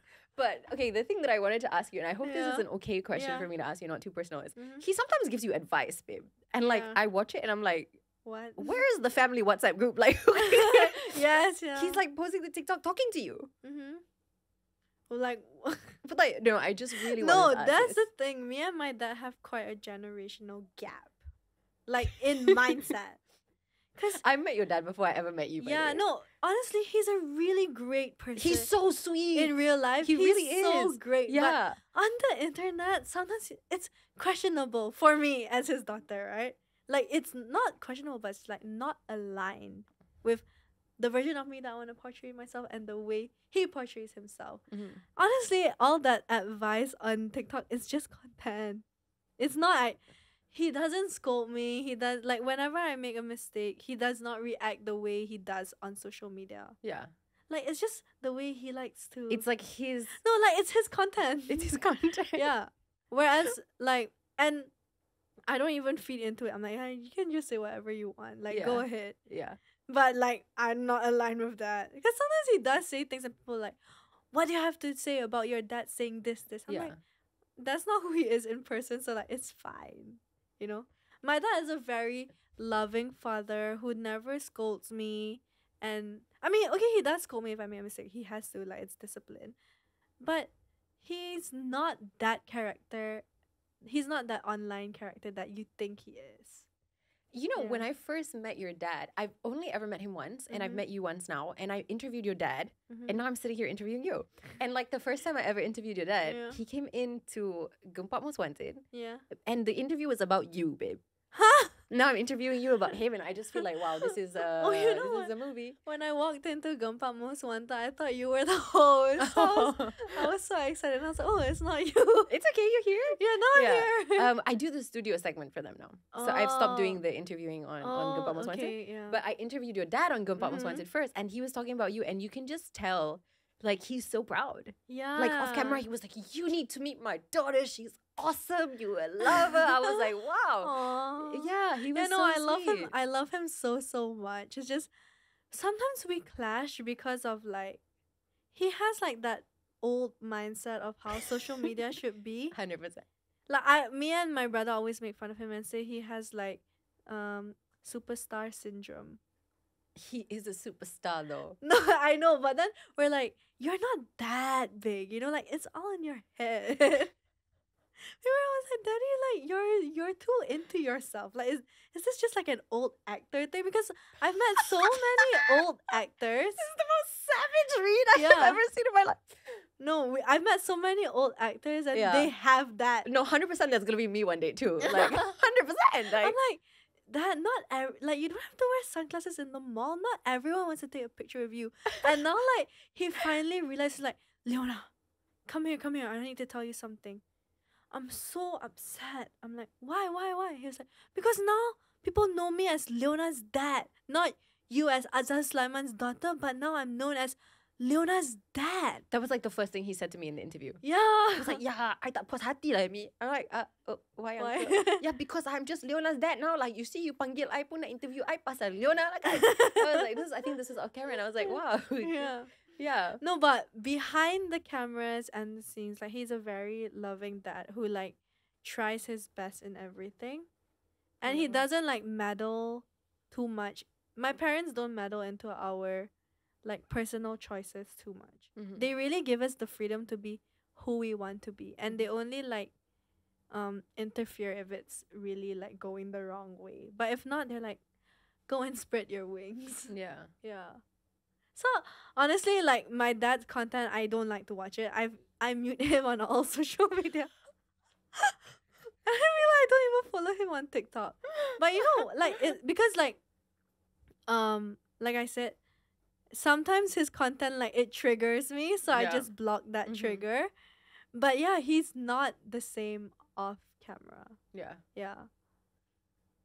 That's the funny thing about, like, social media or, like, entertainment even. Yeah. And I mean, probably even worse for your dad, right? Because he was super, super, super famous in a time where he didn't have the opportunity to talk to his fans. Because social media didn't exist. And, like, if you think media are lovely and wonderful, but sometimes not all of them, now, they were worse back in the day. Because there was, like, no social media. So they could write absolutely bloody anything they wanted to about you. And I'm so sorry, suck it up. Like, what are you gonna do? Yeah, no, that's what my dad said. Yeah. That was the first advice he gave to me. He was 100%. Like, you don't want this hate, then stop doing social media.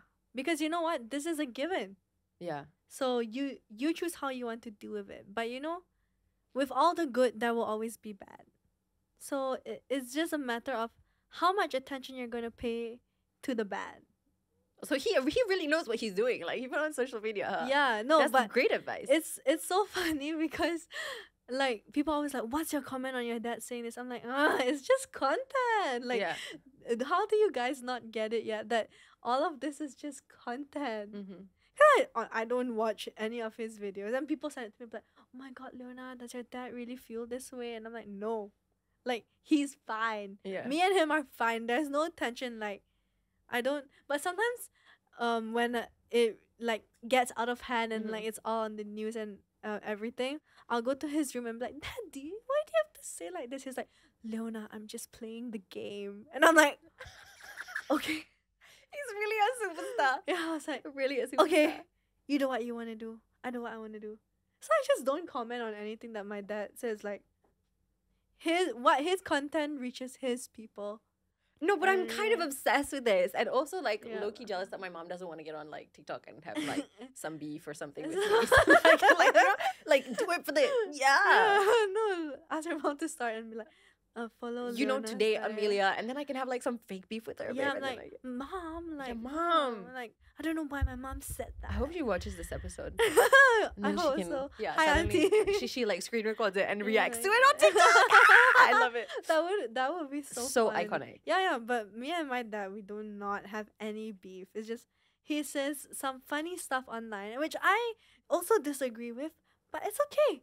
It's his game. Me and him play two very different games. Yeah. And everyone can play whatever game they want to play. But in a way, I think it's really, really supportive because I think that, like, even though, like, you know, maybe he has his own technique and it comes from, like, his own personal relationship with media. Yeah. The fact that he's on social media, like, full on support of you, right? Yeah. Like, he's got his own way of doing it, but he's there for you. I mean, like, at the end of the day, he's not really, like, he gives advice to me as if, like, he's scolding me, but at the end of the day, he's still backing me up, but in a really funny way. He gave this one advice, babe. It was like the funniest thing I've ever seen in my entire life. What did he say? I don't know if I should tell you. Like, I'll tell you, and then, like, if we have to cut it out, we have to cut it out. But it was a video he posted, right? He said, you know, if I want to go clubbing, I want to go party, if I want to go do anything, my advice is, I would have done it, but don't put it on social media. He said something like that. Yeah. I was like,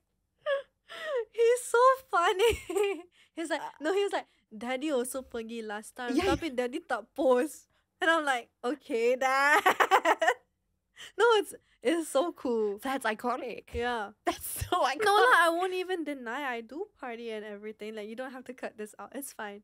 But obviously, like, I'm not gonna portray all of that on Yeah, no, of social course. media.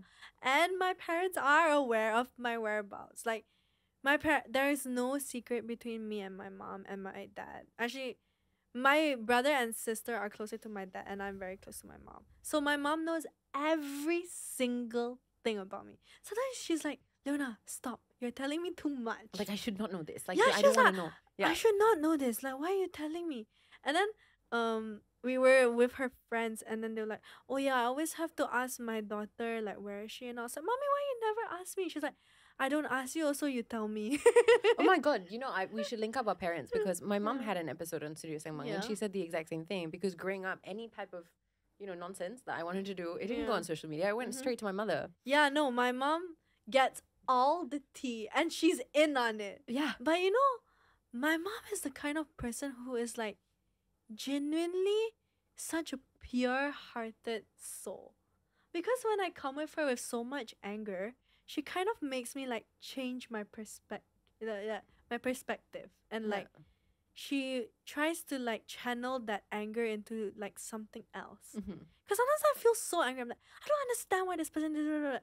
And then she'll give me advice and like really like turn it around to not come from a place of anger, but like to be more understanding. And like I think in that sense, that's where I got it from. Because my mom, like, no matter what situation, she's like, everyone has their reason. Like, even if that person did me so wrong, she's like, no, like, maybe they're really going through something. And I think as a child, I used to be very, like, angry at the world. Not angry, but, you know, you're just trying to navigate through your feelings. But my mom is the one who really taught me how to react with grace, you know? And, like, to be very calm and put together. I feel whenever people, like, I meet my mom's friends, they say, like, I'm just, like, the mini version of my mom. And we really look alike. Yeah.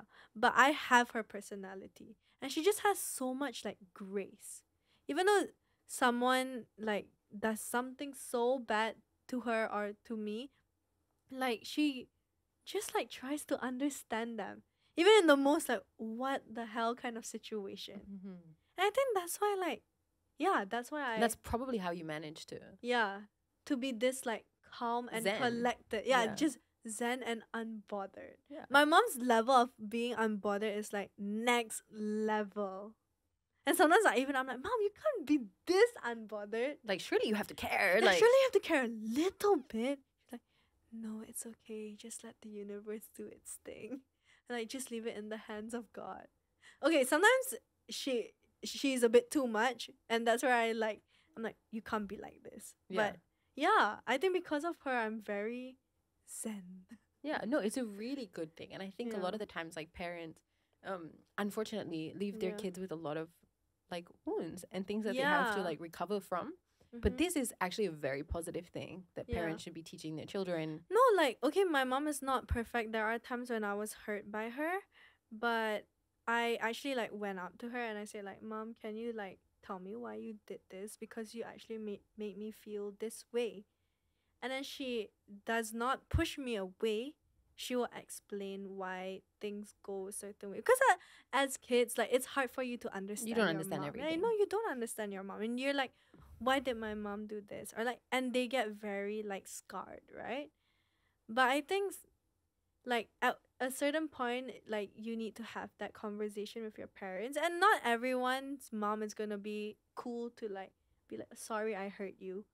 But my mom will say sorry to me if she did hurt me. And she also did an amazing thing of creating an environment where you feel comfortable enough to talk to the person who's supposed to be the closest to you about how you're feeling. And she validates that. Yeah, because I'm the kind of person who likes to, like, I don't like to leave things open. If I have a problem or if I'm feeling sad, I will really, like, go direct to the source. Settle it. Close the chapter. Move on. Yeah. Because I think with that's how you get in control with your, like, emotions and closure. Closure is very important in life. Because closure is somewhat like the ending of things. And when there's no ending, it's just like everything is just floating. And you feel very unsettled. Yeah, because, like, you can't control how, like, why someone acts a certain way, but then you can understand why they act that way. Yeah. And sometimes things really won't go your way, but that's okay. Yeah. I think, like, people just need to be a little bit more kinder to themselves and, like, just give yourself space to grow. Because I've had a falling out with a friend, and then she was like my best friend in uni, and we fought over like something like not silly, but in that moment it really hurt me. I think one thing is, like, you should validate your own feelings. Like, if you feel that way, it's okay. Don't invalidate your own feelings, because like, who's gonna take you seriously if not, right? So then we didn't talk for like 5 months, and then before we went back for summer, I said, like, hey, can we talk? Because if we're gonna go on with our lives, like, not liking each other and thinking like it's gonna get even worse in the time that you don't see each other.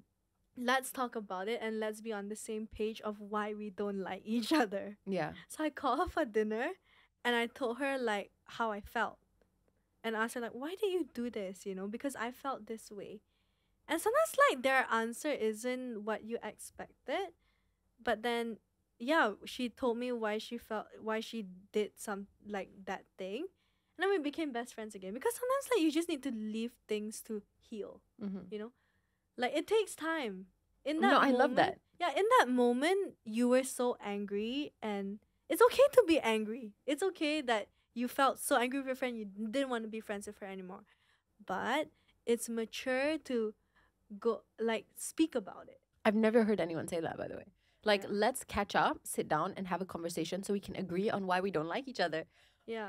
Nobody does that. Normally, it's like, I don't like you, and I'm going to leave it hanging, and I don't even want to settle that we don't like each other. I don't even want to walk away from this having this conversation about I don't like you, you don't like me. No, because some people are not willing to have that conversation. Yeah. But it is nice when she also, like, because we were really, like, the best of friends. Yeah. So if we're going to throw away this friendship, like, let's be on the same page on why. Yeah. You know? And let's hear each other's story. Because in that moment, we were both just so, like, blinded by anger. But at one point, you're like, actually, it's not that big of a deal anymore to me. Yeah. It was a big deal then, but now it doesn't bother me as much. So I'm ready to have this conversation. So I met her. We talked about it. And I was like, okay, done. Like, once if you're the kind of person to be very vocal about your feelings, like, you realize that actually it doesn't bother you anymore. Yeah. The only reason why it bothers you is because you're the what ifs. Yeah. Right? But then there's no what ifs because she answered all of my what ifs already. So you saved yourself a lot of pain. And we're not angry at each other anymore. So we can be friends again. And that's totally fine. You can be friends with someone that you hate. Like, once you settle it. I mean, like, yeah, there are big reasons, and you might want to throw that friend away, and it's not worth talking to them. That's fine. You know, it's only worth talking to people that you don't want to lose. So if you really cherish this friendship, like this fight for it. So then, but yeah, no, I'm the kind of person to always talk to someone and be like, let's be on the same page on this. Because I don't want us to, like, go on with our life like thinking we hate each other for different reasons. Hate is such a strong word. Like, why we're not friends anymore. Yeah. Yeah. But then once you clear it, you're like, okay, so actually there's no problem left. So we can be friends again. And it's fine. Very mature. Yeah. But very mature. The thing is, like, it's just the same thing as I said. It's facing reality. Yeah. Most people don't want to face the truth of life. Yeah. But then, you know, it's true, we're not friends anymore, but let's be on the same page. Yeah. I think you're set up for so much success. Just like from a mindset perspective, you have like one of the healthiest mindsets I've ever seen in a person that I've spoken to. And like, wow, damn girl. Yeah. Thank you. Really defying the stereotypes that maybe people might have out there that I've been subjected to as well. Like, actors must be stupid. Yeah. Yeah. You know, social media means like you're lazy and you don't know how else to get a job. You know, like what I mean? So really defying the stereotypes and proving that actually success in life, regardless of what you choose to, which avenue you choose to participate in, always comes from a mixture of hard work and like being skill sincere and sincerity in everything that you do. What's next for you? I know you're starting a company. Miss Thing got to finish her degree. No, next month or so, I'm gonna release a kaftan brand. So it's already in production and we're just working. My brother is the guy behind the scenes who does all the negotiations and the funding and everything. And then I'm like the front of it. So I designed the face and the marketing. Yeah, the face and the marketing. Mm-hmm. Yeah, so it started production like last week. And so I have a question for you, right? Yeah. You're about to incorporate and start like an agency concept. I'm not starting an agency. I just started a company for self-management. Self-management and also like doing my own ventures. Very important. Yeah. 100%. Because agree. like I realized like I am things are getting bigger, so there will be more like legal taxation. So it was like the time for me to start my own company, and also I wanted to start my own brand. Like I wanted to do a business, but also something that I hold close to my heart. Like I didn't want to just do any business. Yeah. So it took me a while to think of like doing like what kind of business I wanted to do. Yeah. And then I got help from a lot of advice from like Ishra on how to like navigate through things.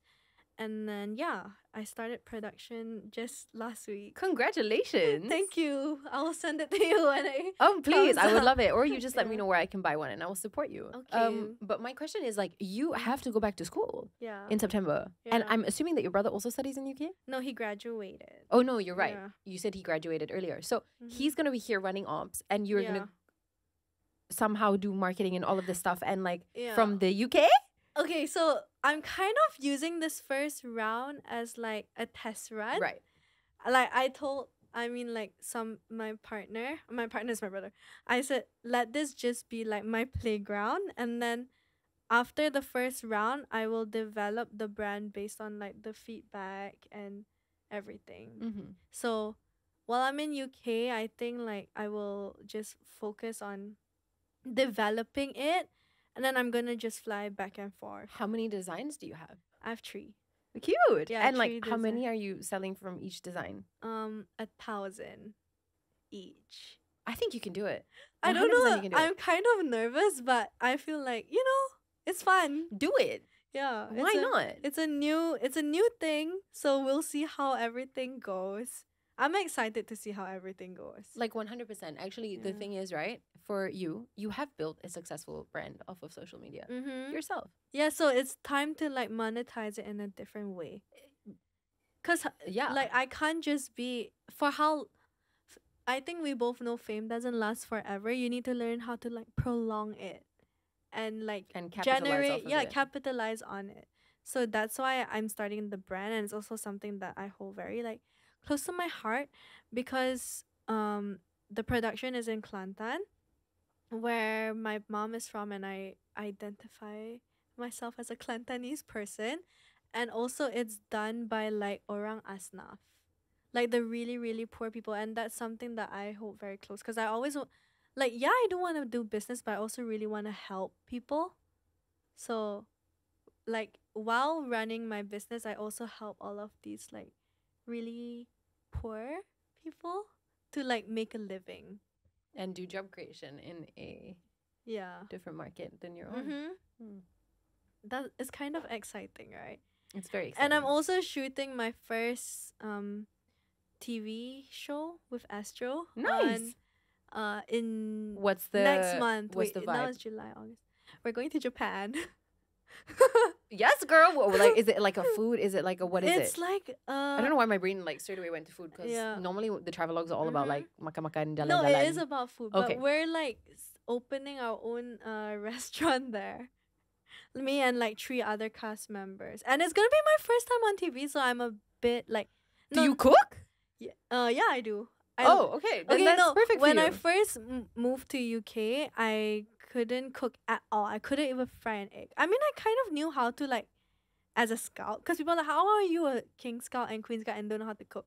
I mean, I can cook for survival, but cooking good food is a different skill. Like this is what I keep trying to say. Like I can cook to live. I would not die if you left me alone in the house. Yeah. Because I told people I can't cook, right? Yeah. And they're like, privilege! Didn't you make Maggie in a mug? No, it was an egg. I made an egg in a microwave. So you see, no, I'm not gonna die. I was so like baffled by that. Girl. No, I was like, I never thought of that. At the fast food joints, you would be shocked to find out how many people use that technique.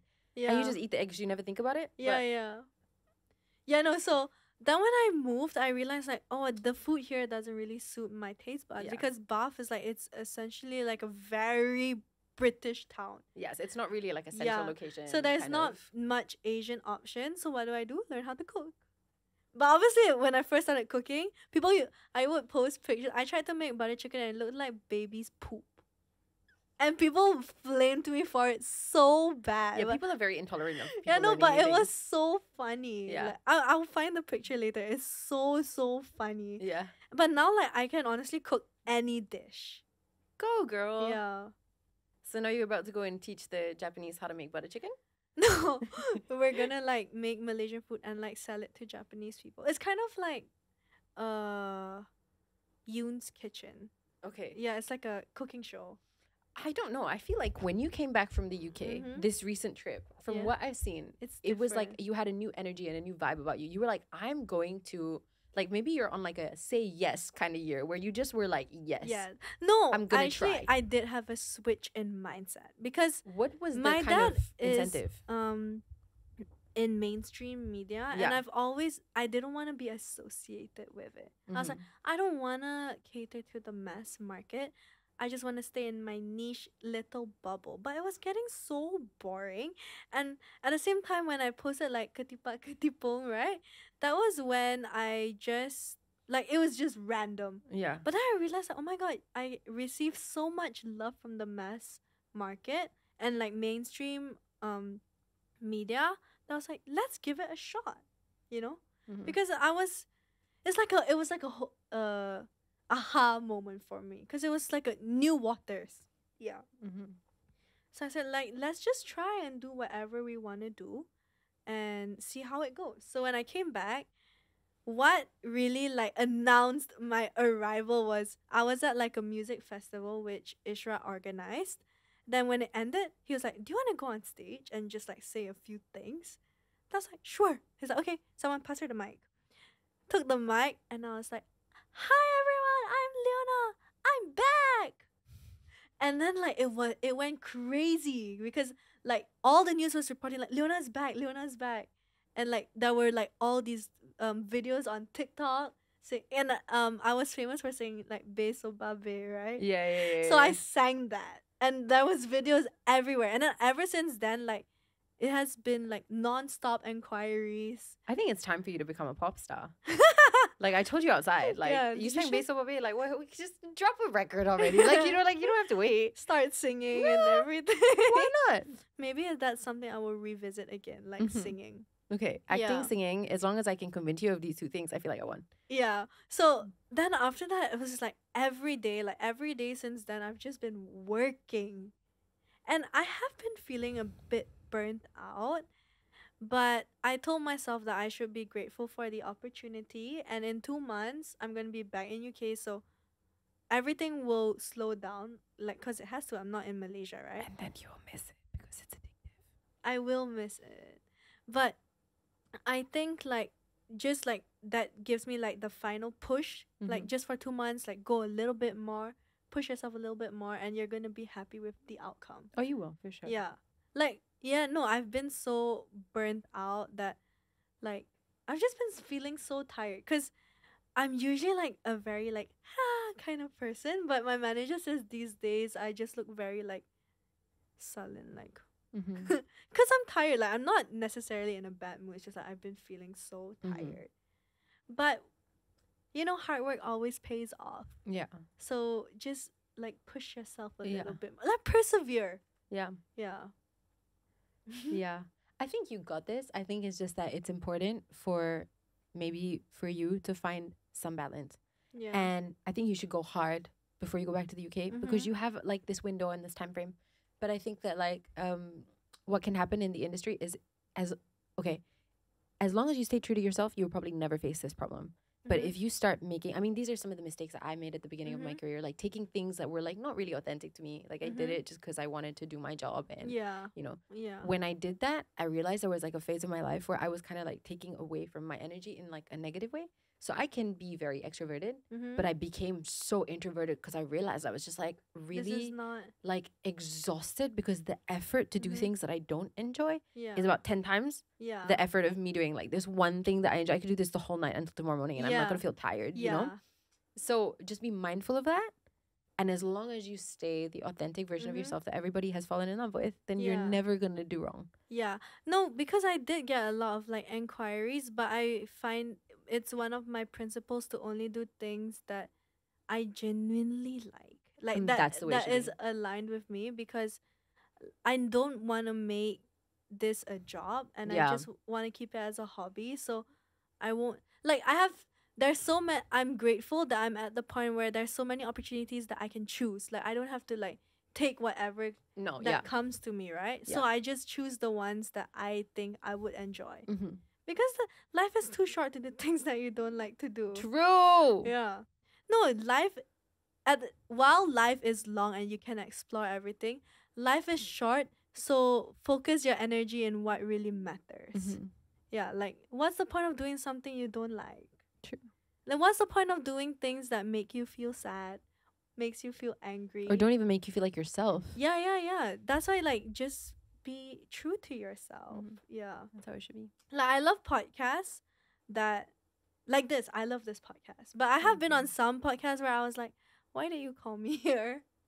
Because I like that you're genuinely interested to like hear my story and know me as a person, because there has been a few podcasts where I thought they wanted to know about me, but when I went there I knew that they just invited me just for like clickbait.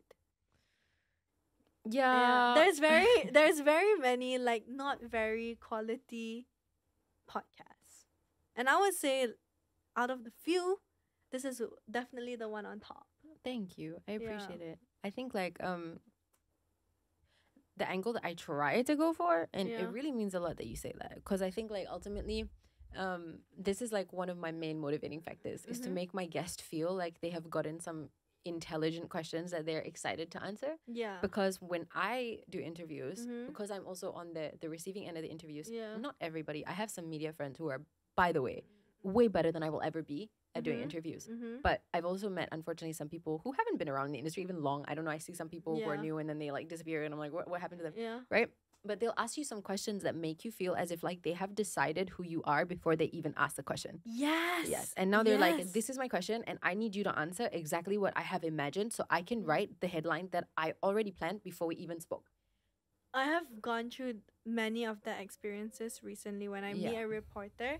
And then I'm like, who are you to ask me this question? Like, why do you feel so entitled to know this, you know? Because they want to get the views, right? And so they don't want to, like, to learn somebody is to spend time listening. Yeah. Which is tiring. But they listen, but they don't get what they want. And you know what? They're listening for something, right? And they're like, no, but this. And I actually tell them off. I'm like, it's not your place to know. And and you know what? Maybe the media... Maybe some reporters might not like me, but I really do stand my ground. Because I really do tell them off and I say, like, this isn't the kind of question you should be asking someone. And then they actually apologize and be like, I'm so sorry. Really? Like, I don't actually want... How do they apologize? No, they're like, I didn't want to ask this, but, like, my boss asked me to. Then I'm like, okay, then just... Because it's a recording, right? I was like, sorry, it's not her fault, but I'm not going to answer this because you have no right to know. Fair. And I say, like, your question was very rude and, like, I don't know, I just tell them off. And a lot of the times, like, I say it in a nice way that they feel so bad for asking it. Yeah. Or I'm just like, they're like, oh, can I ask you a question? And then, okay, I was at this AirAsia event. What was the question they were trying to ask you? I think, like, stuff about... They wanted me to say negative things about my dad. Oh, of course. And also, like, about, like, just like weight loss stuff or like just personal things, you know. And there was this one time where basically it's just like, if you see, I have like I don't really have it anymore, but I had like 2 bumps and everyone said I had like some thyroid problem. And I was like, no, I don't. And then there was this one interview and it's like, are you sick? Why are you like hiding that you're sick? And I was like, I'm not sick. Like, who are you to say, like, tell me that I'm sick, you know? She's like, okay, so can you explain, like, why you have the 2 bumps? Like, have you gone to the doctor? Like, what is the result? I'm like, excuse me, like, this is my body and I'm not going to answer this question. And then That's so disrespectful. I'm know. So sorry like, trying to, like, dictate and, like, you know, they're like, and I really hate it when reporters, like, pass around, I don't even know how they get my number, pass around my number and be like, hi sis. Hi babe, hi sis. And then they ask the most, like, atrocious question and you're just like, and I blocked them. Yeah. Because I'm like, why do you think, like, you have the audacity to even say, like, would you say this to my face? And you know, some reporters are shameless and they will say it to your face, but don't let them bully, like, anyone out there. If you don't feel comfortable answering, just don't answer. And I feel like I'm genuinely soft-spoken, but if someone asks me a disrespectful question, I'll tell them off. Good. And I'll be like, this person said, can we do an interview? He showed me the list of questions. I was like, I'm not answering any of this. Bye. And I left. And she was like, no, but good for you. She like, was I'm here for it. You know, because I was going through, like, all of these astro shows and she was just always there. Oh. And wanting to, like, can I do an interview? I was like, no, you can't. And then they feel, like, really upset about it. And then the final time I was like, you know what? I don't want to do this interview because your questions, I don't want to answer it. Like, it's a waste of time. So please don't ask me these questions. True. Because you know what? At the end of the day, you know the answer. You just want... No, it's not even you know the answer. It's you're going to trap me in a situation where now I'm on camera. You already know what I'm going to say to protect myself because I don't have a choice. I don't feel comfortable to tell you the truth. Yeah. Which maybe I would tell you if you asked with respect. I did, like, a full interview and it was, like, 1 hour long. And my manager was like, why is this so, like, this, like, newspaper interview so long? Then she texted my manager, oh, actually, I wasn't done with asking Leona questions. And then she sent me, like, 10 most, like, disgusting questions. And then my manager was like, Leona said, fuck you. And actually replied this. Why is that kind of, like, seriously badass? Damn. No, because I was like, why are you asking this? The thing about social media and netizens is like they feel entitled because they feel like they own a piece of They feel you. like they gave you the platform, so you owe something to them. But, like, no, sis. I don't owe anything to you. This platform, like, this person that I portray is like, my life is mine, you know? And I'm sorry if you feel that I owe you something. This is the weird thing about media, right? Is that it's always a symbiotic process, right? You consume the content from the creator. In that moment, it makes you happy. And it also gives them views. Everybody's benefiting. Right? Nobody forced you to watch the content. You're watching it because we assume that you like it. Otherwise, like, you don't watch it, right? You know, block it or whatever, right? And for media, it's the same thing.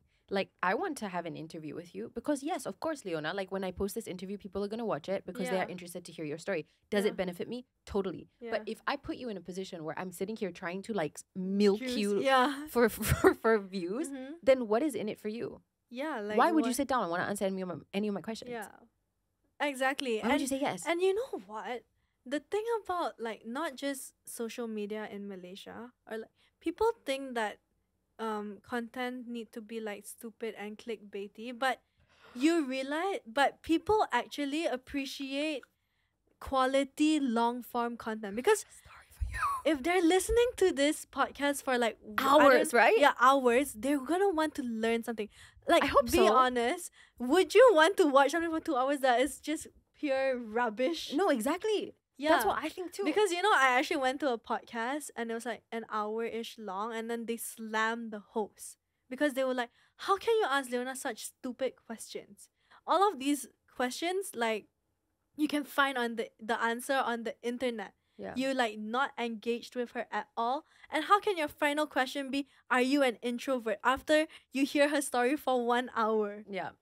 So, like, and versus, so that podcast was not very well received, like, views wise. I mean, it's the highest among, like, their episodes. But then I went to 𝙁𝙃𝙄𝙎 where they genuinely cared about me, and they are like, this host is famous, and my friends, they're nobody. Like, literally just 2 podcasters, and it got, like, over 200,000 views because people, like, they appreciate quality long form content. And they want to see us engage. Yeah. Not just like, so tell me about this drama. Like, nobody, honestly, nobody wants to hear about drama. just like the shallow-minded people. But people who watch 2 hour consume 2-hour-long content are not the shallow-minded people. Consume long-form content. They are not shallow, and they want to hear something that brings benefit, you know, brings value. Or exposes them to a different mindset. Yeah. I had like, okay, crazy media story.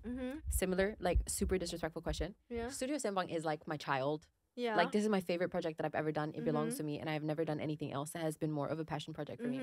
So I'm doing this interview for something completely different, for like a TV show I was in or something. Yeah. And so they start asking me, like, this is like the Studio Sembang section where they're asking me questions. There was this lady interviewer who literally said to my face, like, so anyways, about your Studio Sembang, like after other people had asked questions, she's like, don't you feel like it's actually kind of like a really boring show because you actually, sumpah, to my face, Shaz, you were there, right?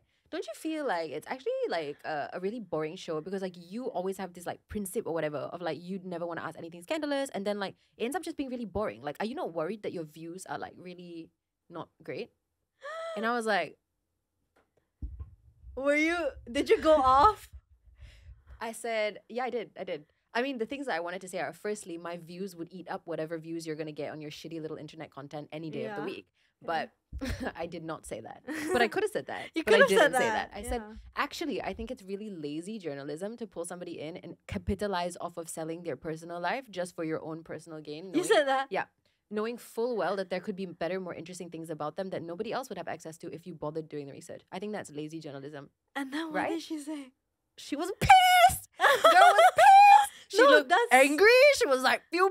She was like looking at her friends like, and then she tried to like, I think she asked like a follow-up question or something like that, like something, and then she just quit and she walked off. And then like when my interview was done, she was like, I saw like in front of me, she was talking to her like my friends also, my media friend, like, you know, tadi tengok new job. No, that's such a badass move. No, because rude. No, you should super disrespectful. Put her in her place. You see, people who think like all this scandalous thing, they're the shallow-minded people. 100%. She's like, yeah, but you don't think it's your job? I'm like, it's not my job to make anybody feel uncomfortable. Yeah. If you need to make people feel uncomfortable in order for content to be entertaining, that's depressing. I don't want to contribute to creating a society that is fueled by taking pleasure in other people's pain. I kind of have like a story like for my episode on 𝙏𝙃𝙄𝙎 Most Wanted, there was a person who was supposed to be the host and she was my friend. And the questions were scandalous, and she pulled out like the night before because she was like, I don't have the heart to ask you any of these questions because I know the answer and I don't want to put you in that place of discomfort. Because honestly, thinking about it, if she was the host and I think I know who you're talking about. Yeah. Probably. If she was the one to ask, I think I would be hurt because like, you're my friend. But yeah, so they changed it with someone else, and she didn't tell me that she pulled out, but she was telling me like she felt really nervous and like iffy about it because she didn't want to be portrayed as that person like digging into my personal life and like asking me all these like scandalous questions. Yeah. And then after the interview, I called her and I was like, babe, I thought I would see you. She's like, Leona, I just didn't have the heart to like do that. Fair. And I was like, thank you, you know. Because I don't know if I could have like handled myself the same way that I answered those questions if it was my friend asking me of course. you know? Because like, I didn't know the host at all. Yeah. So like whatever question is like, to me it's like just take it with a grain of salt. Yeah. But it becomes personal when you actually know that person, and then you're like, oh, you know the answer. Yeah, that's like the weird thing about hosting, unfortunately. I mean, I obviously am part of the 𝙏𝙃𝙄𝙎 Most Wanted show, and I still do it, and I still love it. And they've been really, really good to me. Like, in the sense that there have been some interviews. They're very amazing. They're really nice people. They're really nice. They're and very smart, right? And they've given me a lot of space to conduct myself exactly how I want to. So if it's a guest that I don't agree with, and this has happened, and I really just don't want to be there, but I kind of have to be there, then they have allowed me to proceed however I think is best. Yeah. So as my bosses, they have given me a lot of creative flexibility. So I sit there, I look myself. Yeah. No, the thing is, like, it's not like all of the questions was bad. Like, honestly, it was such a fun interview, but there was scandalous questions, which... Of course. She just didn't know how to, like, say it to me. Correct. But as someone, like, if we don't know each other... Then, like, of course, you feel more safe to, like... like, if we don't know each other, then like the host can say in a way that it doesn't really feel so like personal. Yeah, of course. Yeah. But the team, they were so great. Like Yeah.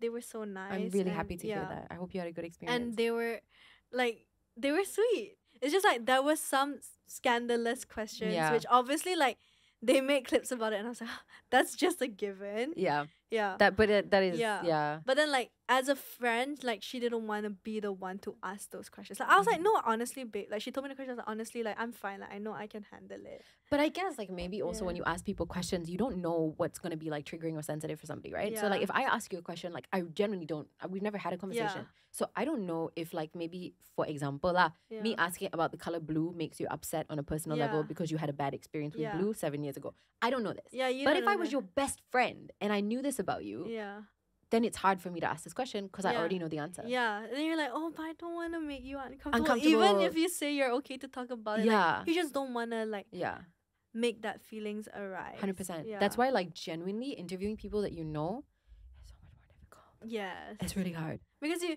like, at the same time, not everything should be exposed on air, but it might slip because like you're good friends. Yeah. Or even worse, you'd really try to protect them on such a level that you end up like really your biggest, most like interesting deep topic was about nonsense because you're so scared to like penetrate the boundary because you know that you guys have a relationship where you will just go for it. And sometimes you don't know like what they're comfortable with sharing. Correct. So it's nice. This is our first meeting. Yes, and it was really fun. It's our like first impression of each other. Yeah. Like proper impression, right? I actually think we have so much more in common than I ever expected. Really? Yeah. Oh, that's so nice. So much in common, actually. I think we can hang out after this. I would love that. I think you have definitely a more healthy mindset than me. Like I think there's a lot I could learn from you in terms of like detachment and I mean these are things I'm trying to do. Can't say I'm good at it all the time. And being at peace with yourself.